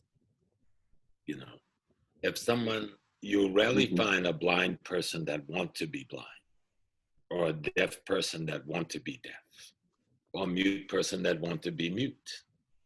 What you do is accept their situation and see how you can help them ameliorate that situation, and not be a judge of their inabilities. If we can just work in those spaces, you will find out that you'll just grow inside. There's a power. I mean, I used to tell people, if you were to get to run every cell in the human body, given the amount of energy it needs, you'd need a nuclear power plant to power a real replica of a human being. Not a hologram or a little robot. That's not a replica. Those are, you know what I'm saying? To power everything that is powered in us, you need a nuclear power plant to do that. And we never think of it that way. But every single cell in your body needs energy to keep going in the way it needs to keep going.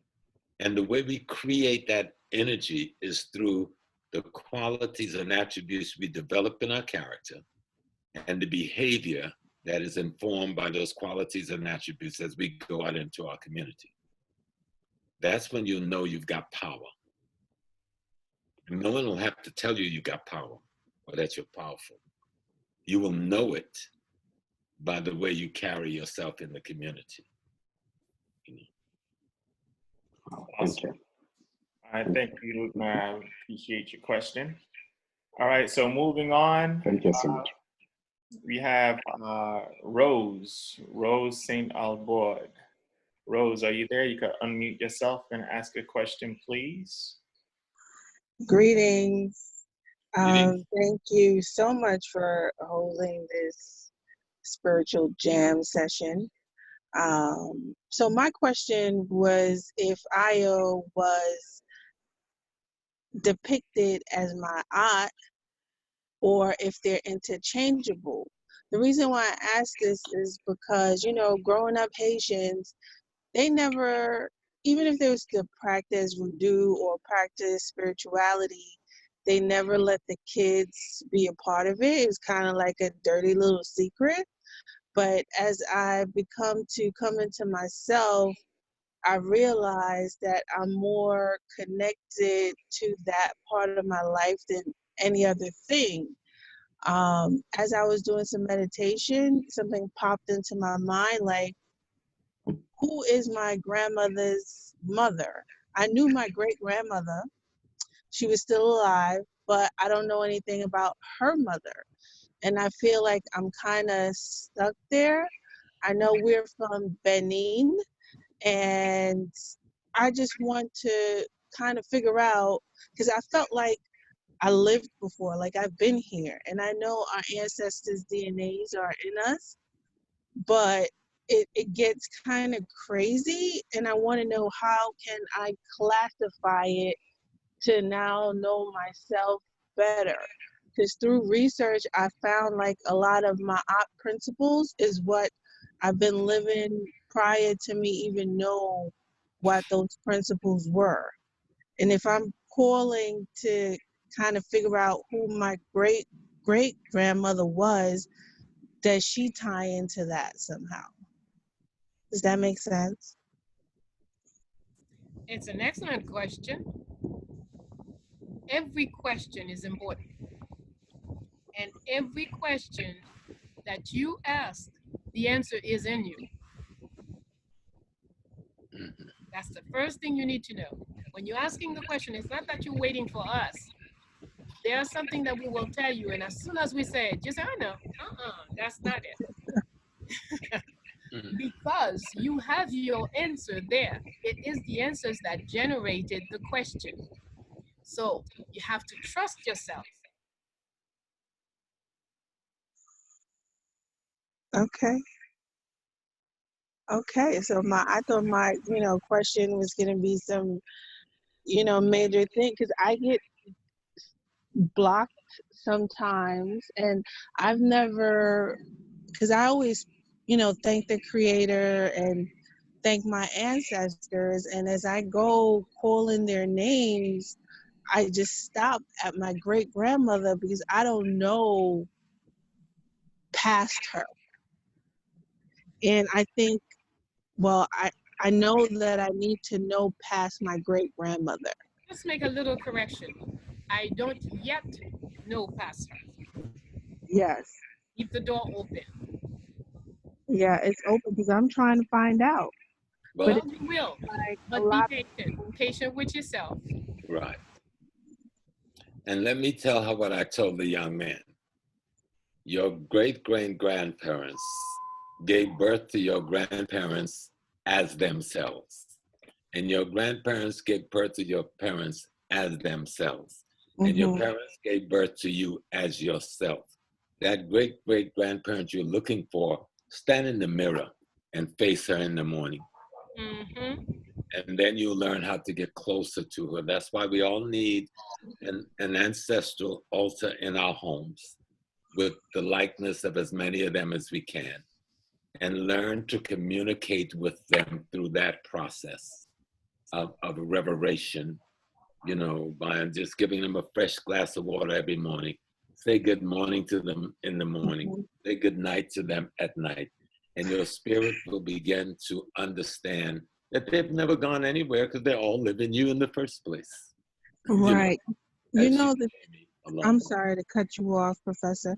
The thing is that I feel like I've been living in darkness for so long because I never knew these things about myself or about my ancestors that already made me who I am.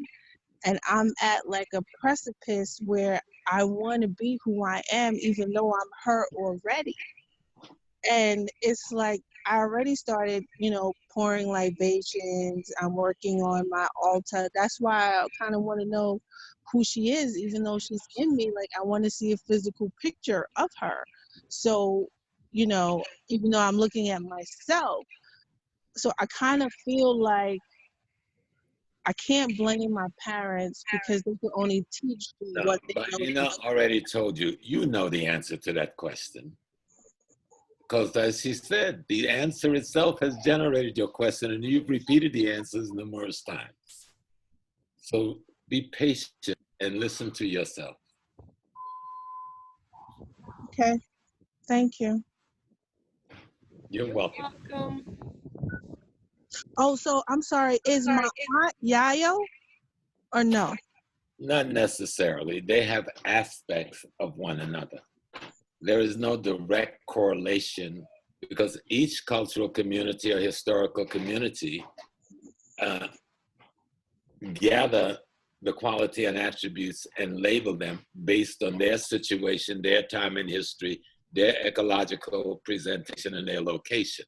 And so you may find multiple qualities of one with the other, yet not direct correlation as such.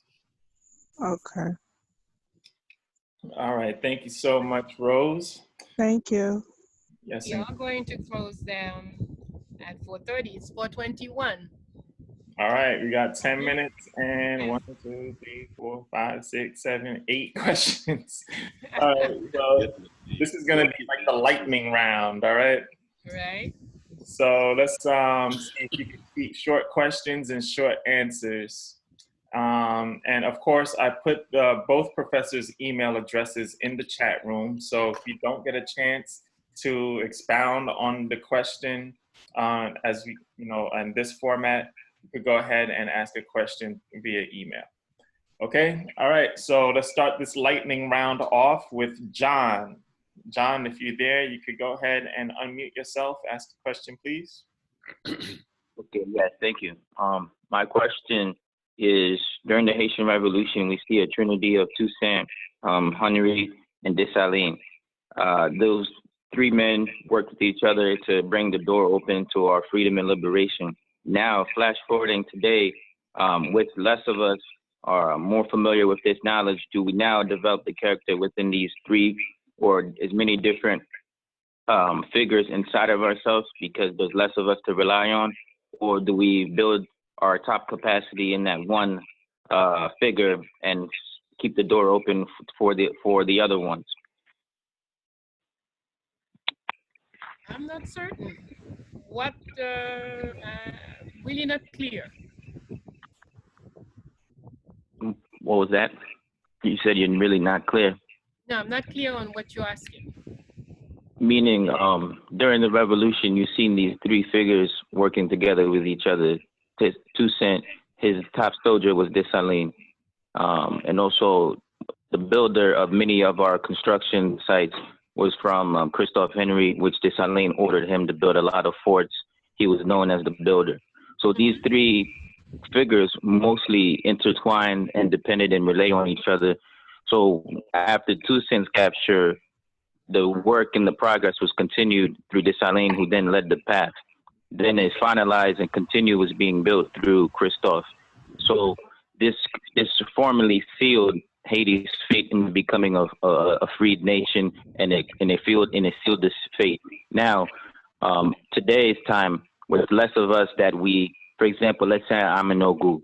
I need to get the door open, and I need a legba to do that. Am I going to construct a path or construct a leg by inside of me, or seek to find and keep the door open for a leg by to come in to open the door for me? Because when I'm studying Dessalines, at one point I noticed that Dessalines is following instructions under Toussaint. Toussaint's telling Dessalines, go here, do this, go there, do that. Dessalines is executing it. But when the time comes for Dessalines to step up to finish the job, he is now in charge by himself without Toussaint.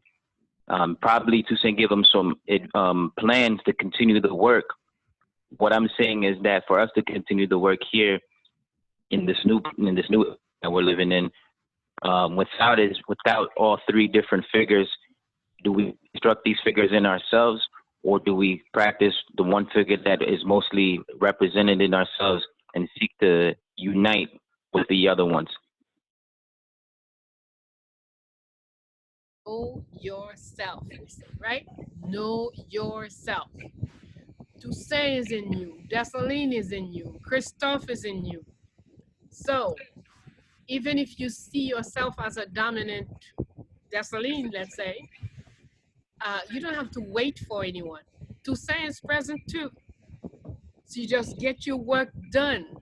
The more you know yourself, the more you apply your mission, then whoever, if somebody else has to come and do something else, that person will come. But if it doesn't, that person doesn't come, you will be surprised how much of it you will do yourself. The thing is to carry out the mission. You don't wait on no one.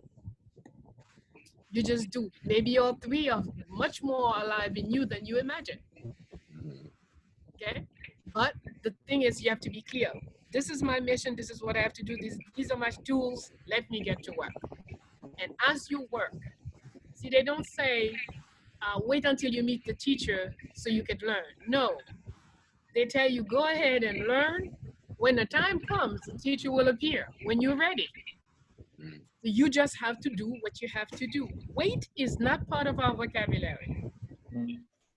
That's why we don't let anything block us. We don't let anything come and disrupt what we wanted to. And I meant to close at about 4, but I realized that there was, we went on and it's like 4:30. Yeah, people don't, you dare to come and interrupt my work, then I will put out even more. Okay, so, if I'm alone, it just means I have to work harder, longer hours, without complaining. That's it. When the moment comes for others to join, they will. Yes. Absolutely. All right. Thank you. Thank you for your question. All right, let's go on to the next one. Remember, this is the lightning round. So this next question is going to go to 7. It's 27. Yeah, you got 3 minutes. All right. For those who didn't have a chance. Yes. Adwal. Yeah. You can go ahead and you ask a question. Greetings. Thank you. My question is, how can we help IET and also be informed of what's going on in IET? Build yourself. Know yourself. That's step number 1. Let me give you an example. I know I said this a lot and some of you don't catch on yet. Okay, Brother Franz went to school in the United States. He has a PhD in whatever and something else and masters, etc., etc. He is full of knowledge and he wants to help IET. So he comes to IET with all the stuff he has learned from the United States. And you know what is the dominant thing that you've learned from the United States, whatever degrees you may have? Domination, imposition, all for me and none for the others. Those are the primary elements in every teaching from kindergarten to the university. So if this is the mental structure in which you come in and say you want to help IET, your help is not going to bring much to the country. Remember when Professor Small was talking, he talked about our ability in our teaching. There is humanity, there is solidarity, there is being patient with the other, there is non-judgment. We have to work.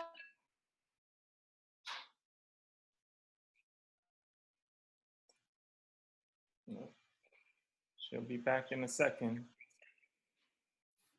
I think. She is frozen. She's frozen solid. So let me, like she's saying, you must come with a humility, a humbleness. Come as a servant. You know, people say, oh, you've been to college. I went to get tools to come back and serve you. I am the servant to the least of us. I'm not above you because I have degrees and skills. I'm your servant. Otherwise, what use am I to this life? You know? Absolutely. You know, in certain African cultures, even though everybody wore sandals or shoes, the king had to go around bare feet. Yes. In many cultures, people could dress in all kinds of stuff, but kings and queens and rulers had to wear simple cotton cloth. There was a lot of, you know, the structure was such to make sure that the humility, the respect for the others, and that having money didn't make you more than anybody else. Okay? The King of Mali. King of Mali is responsible for all the gold mines in the country. He decides which gold mine is open or stays.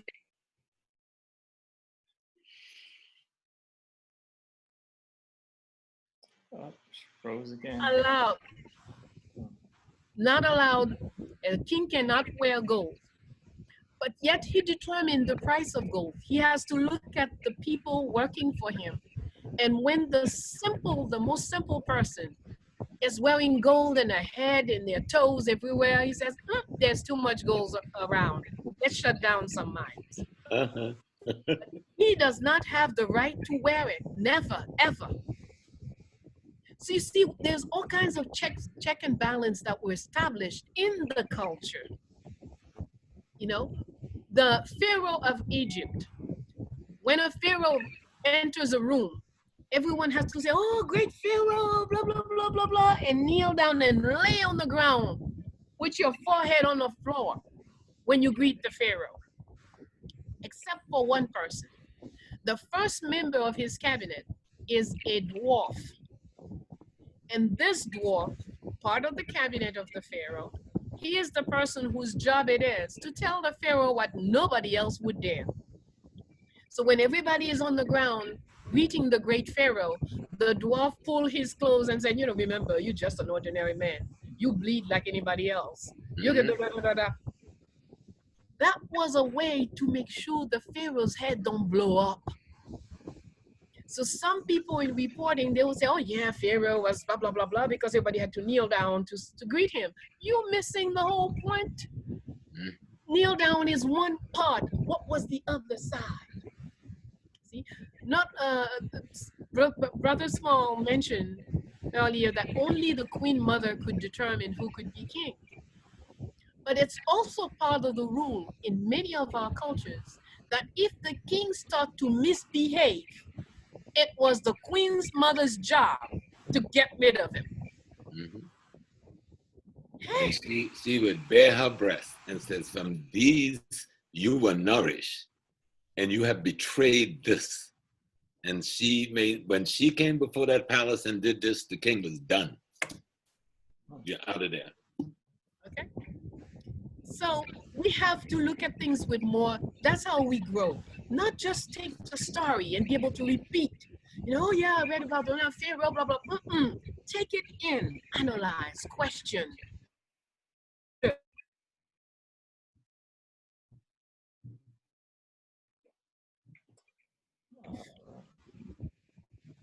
Justice.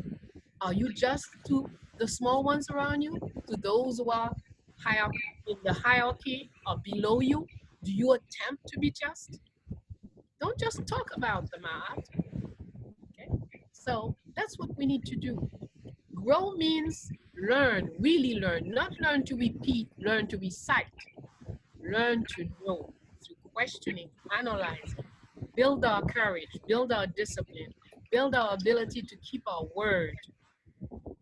That's how we grow, and that's how we will meet the divine in us. Trust yourself. You are great. I'm very proud of you. We were almost 150 when the nonsense went on, but we're more than 80 now. I think you all should applaud yourselves. You've done a great job. Proud of you. Absolutely, absolutely. Yeah, we had reached over 100 about a while ago, so people came back. So thank you again for that. So Professor Bello, I know you have a lot of urgent things to get to. It's 4:34. It's a couple of minutes past 4:30. So if you had to leave, then please, don't let us hold you up and to take care of your responsibilities. We have about 5 questions left. So Professor Small, if you're interested, if you have some extra time to get to some questions, or you have to go as well. About 10 minutes, and then I do have to go and respond to some family issues and calls from my young people. Thank you very much. Be yourself, grow. Until next time, and even better session. Take good care. Yes, thank you, Ma Bello. Thank you so much. And everybody, I hope you guys know how precious this time with our elders are.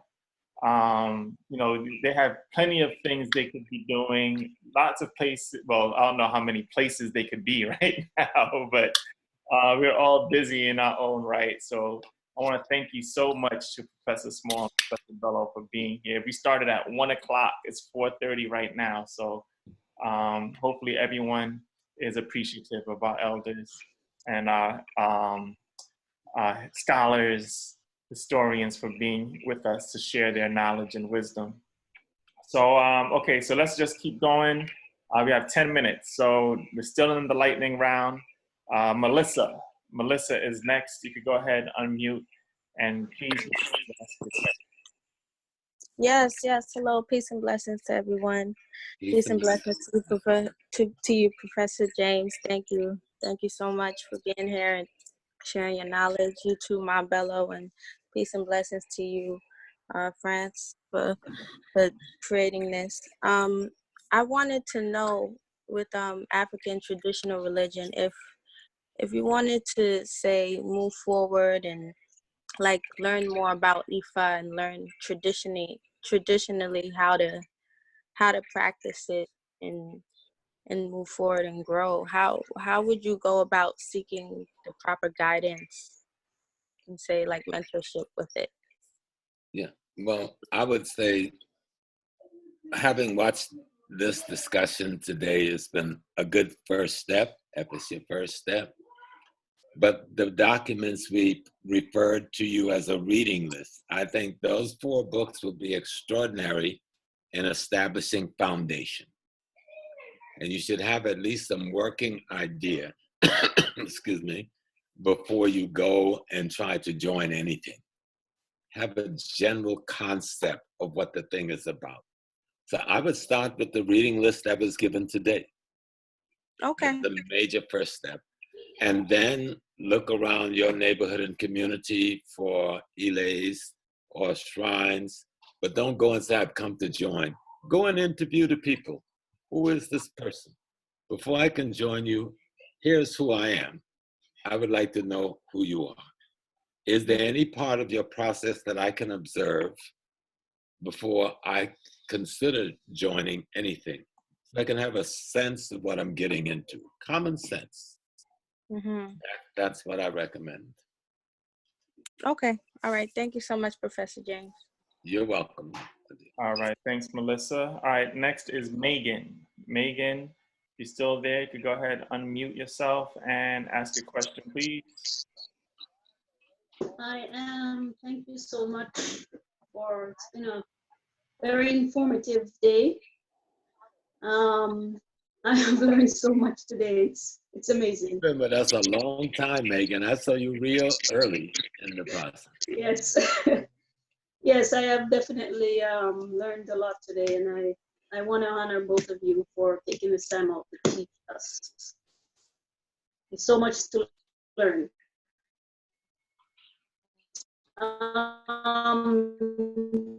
My question today is, I was brought up in a Christian home, but in my 20s, I decided finding a different path.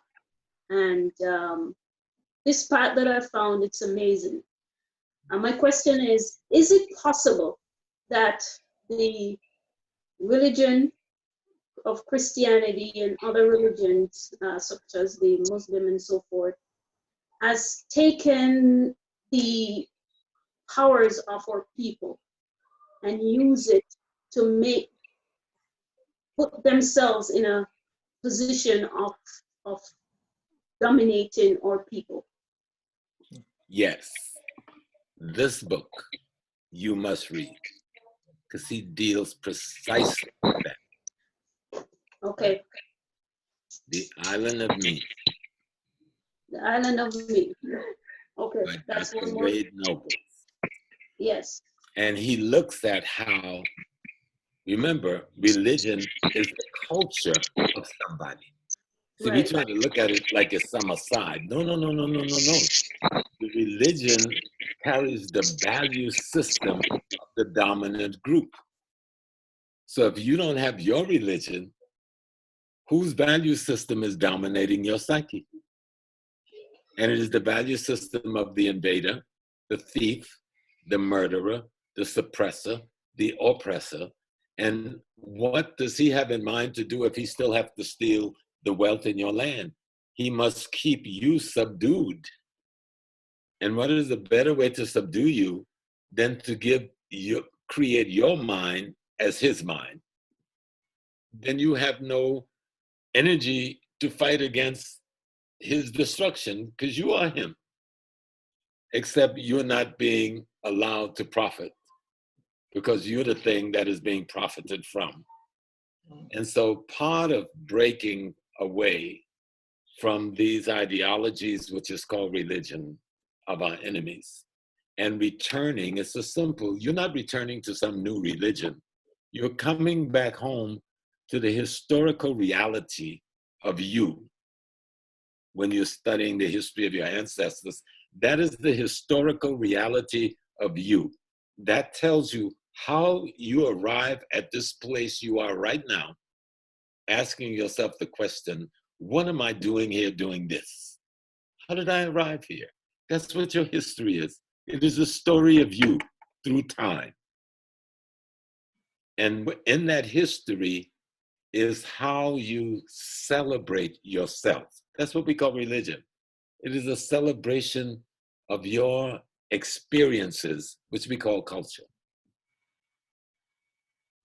In terms of the energy that is put out when you attend a church service, I noticed that a lot of services have more female than male that is dominating the church. But these female have a certain energy that is put out while they are in that place or congregating together. Does those people feed off of that energy to make themselves? Of course they do. Of course they do.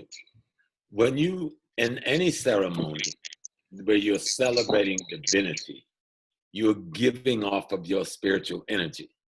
But if you're not in charge of the institution, nor are you the framers of the ideology that tells you how to think of what you're doing, then you're giving the best of yourself, but you're not getting any of that back. Or so little, it is doing you no good. Remember, a religion is an ideological and cultural framework of somebody. And if you've taken your African nuclear power plant and put it in the middle of that thing, then you're powering them, not you. It's you've got it as simple, and you just have to believe that you are worthy, that you are deserving. And not only you that you see in the mirror today, But your mother was worthy, and your mother was deserving, and so was your grandmother, and your great mother, and your great mother and fathers. And if they did not treat them like they were deserving, they have not treated you like you are deserving, because you are they in this time. Great. Thank you so much, Megan. Thank you for your question. All right, lightning round continues. Kamai, these people have been holding for over an hour. 1 minute. Tell them, ask it quick, and I'll try to answer it quick. 1 minute mark. Yes, indeed. All right, Kamai and Suriba, go ahead. Okay. Are you listening to us? Okay, we'll try to summarize as quick as possible. Our question relates a little bit with to the question of Felipe, but mostly with the question of our brother, whose name was not displayed, but he asked about the powers that our spirituality has, and about people that are using that those powers for evil purposes. And Mother answered so brilliantly that actually there are so many people using those powers for positive purposes, and actually she asserted that our people is only surviving because there is so much people using those powers for our survival. She did assert that very, very clearly. And my question is, our question is exactly, if we are already being able to use that power for our survival, and not, of course, our survival is the first step of our struggle, of our eternal struggle, as would Kwame Ture say. It's the first step because we cannot be exterminated, we cannot be eliminated, we have to be here and pushing forward. And it's the first step of our struggle is to survive. And that power, the spiritual power is being used for that purpose. And our question is, how could we try to visualize forms of the same spiritual power be used to actually bring structural changes to our people and to this eternal history of exploitation. Okay, well, stop right there. I don't want you to put too much out there. I want to try to fit what your aspirations are. Remember, culture is everything you do in your daily life. Culture is your food. Culture is your clothes. Culture is how you think about ice cream. Culture is how you decide why you do what you do. Culture is how you treat your mate. Culture is how you rear your children. Culture is the music you make to explain your folklore. Culture is the dance. When you put it all together, it expressed the ideological understanding of reality. Your culture should explain your worldview and what you think of what's around you. Unfortunately, in shattering our culture and fragmenting it, they replaced it with their worldview and their ideology in a framework called religion that gives us a lot of the elements that we have in our culture, but not the substance. You understand? Yeah. And so sometimes you can look and think, oh, well, that's my thing. It comes from me. No, it's a hologram. It's not your thing.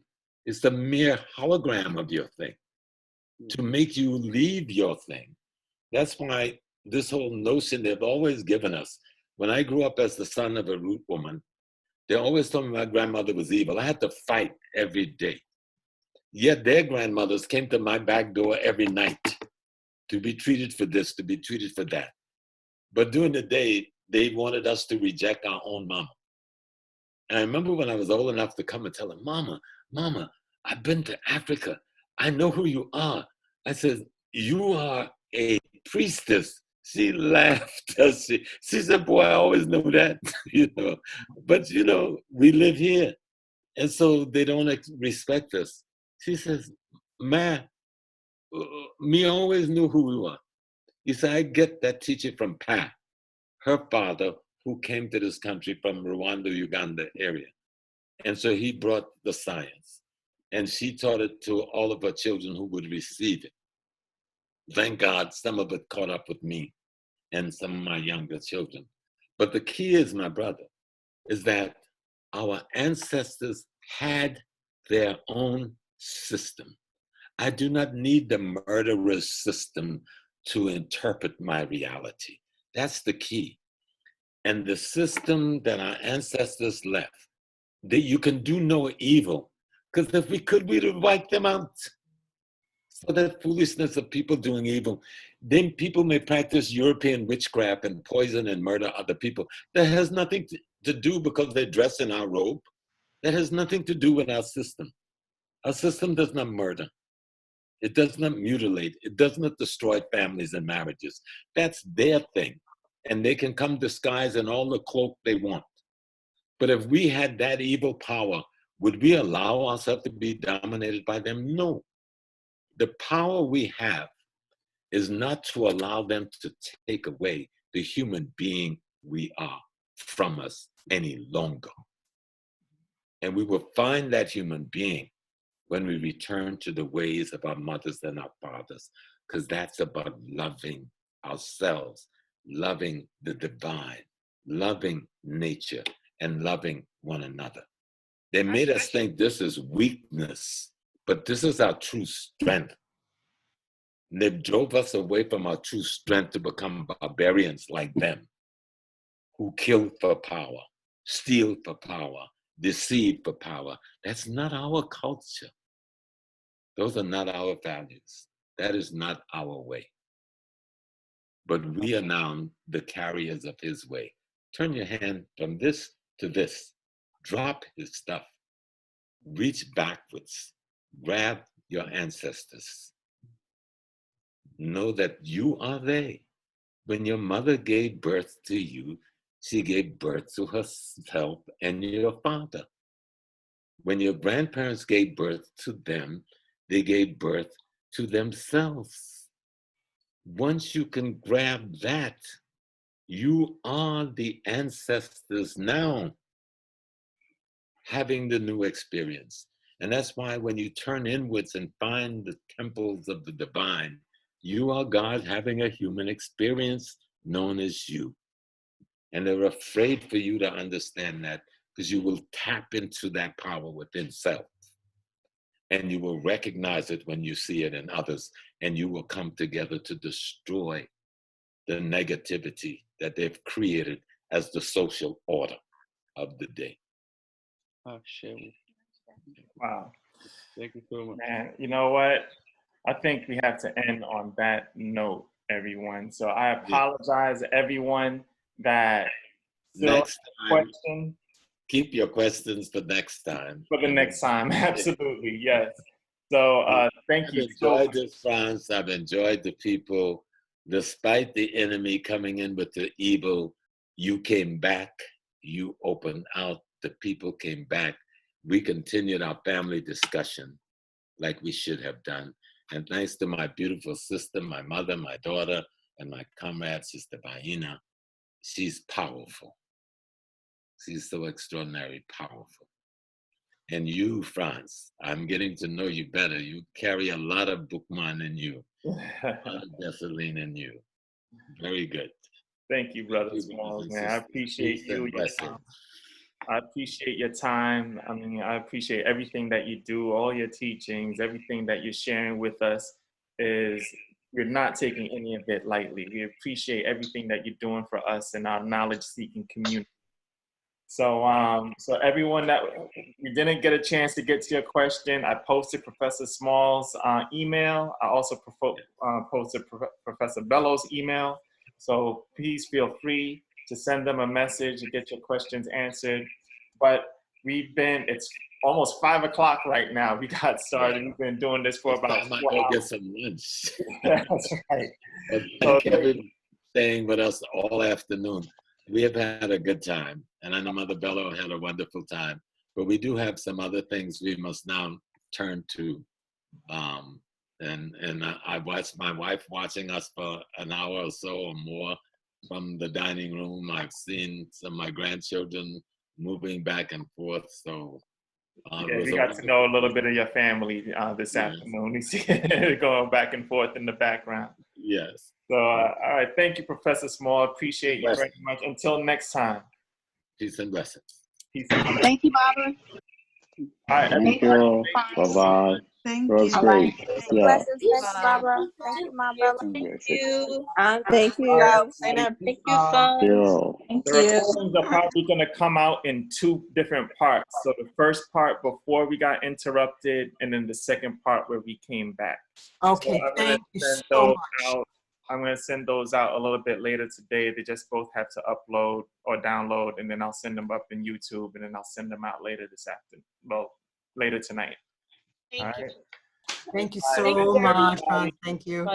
Thank you. Thank you, friends. Yeah. Good. Thank you, Thanks, friends. Everyone, good afternoon, good night. Yes, yes. Good afternoon, good night. Thank you, everyone, for coming back. Thank you. We'll see you on the next one. So the next one is on Tuesday. Professor Bayyinah Bello. It's gonna be the last part of the Know Yourself series. So make sure you tune in for that.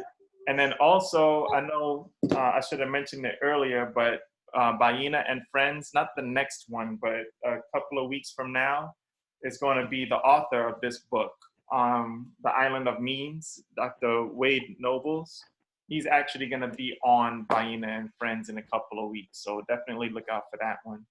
And all right, I got to go. So thank you, everyone. Be safe out there and protect yourselves, wash your hands, and all that good stuff. All right. So I'll see you soon. Thank you. Thank you very much. Blessings. All right. Peace, family. Bye. Bye.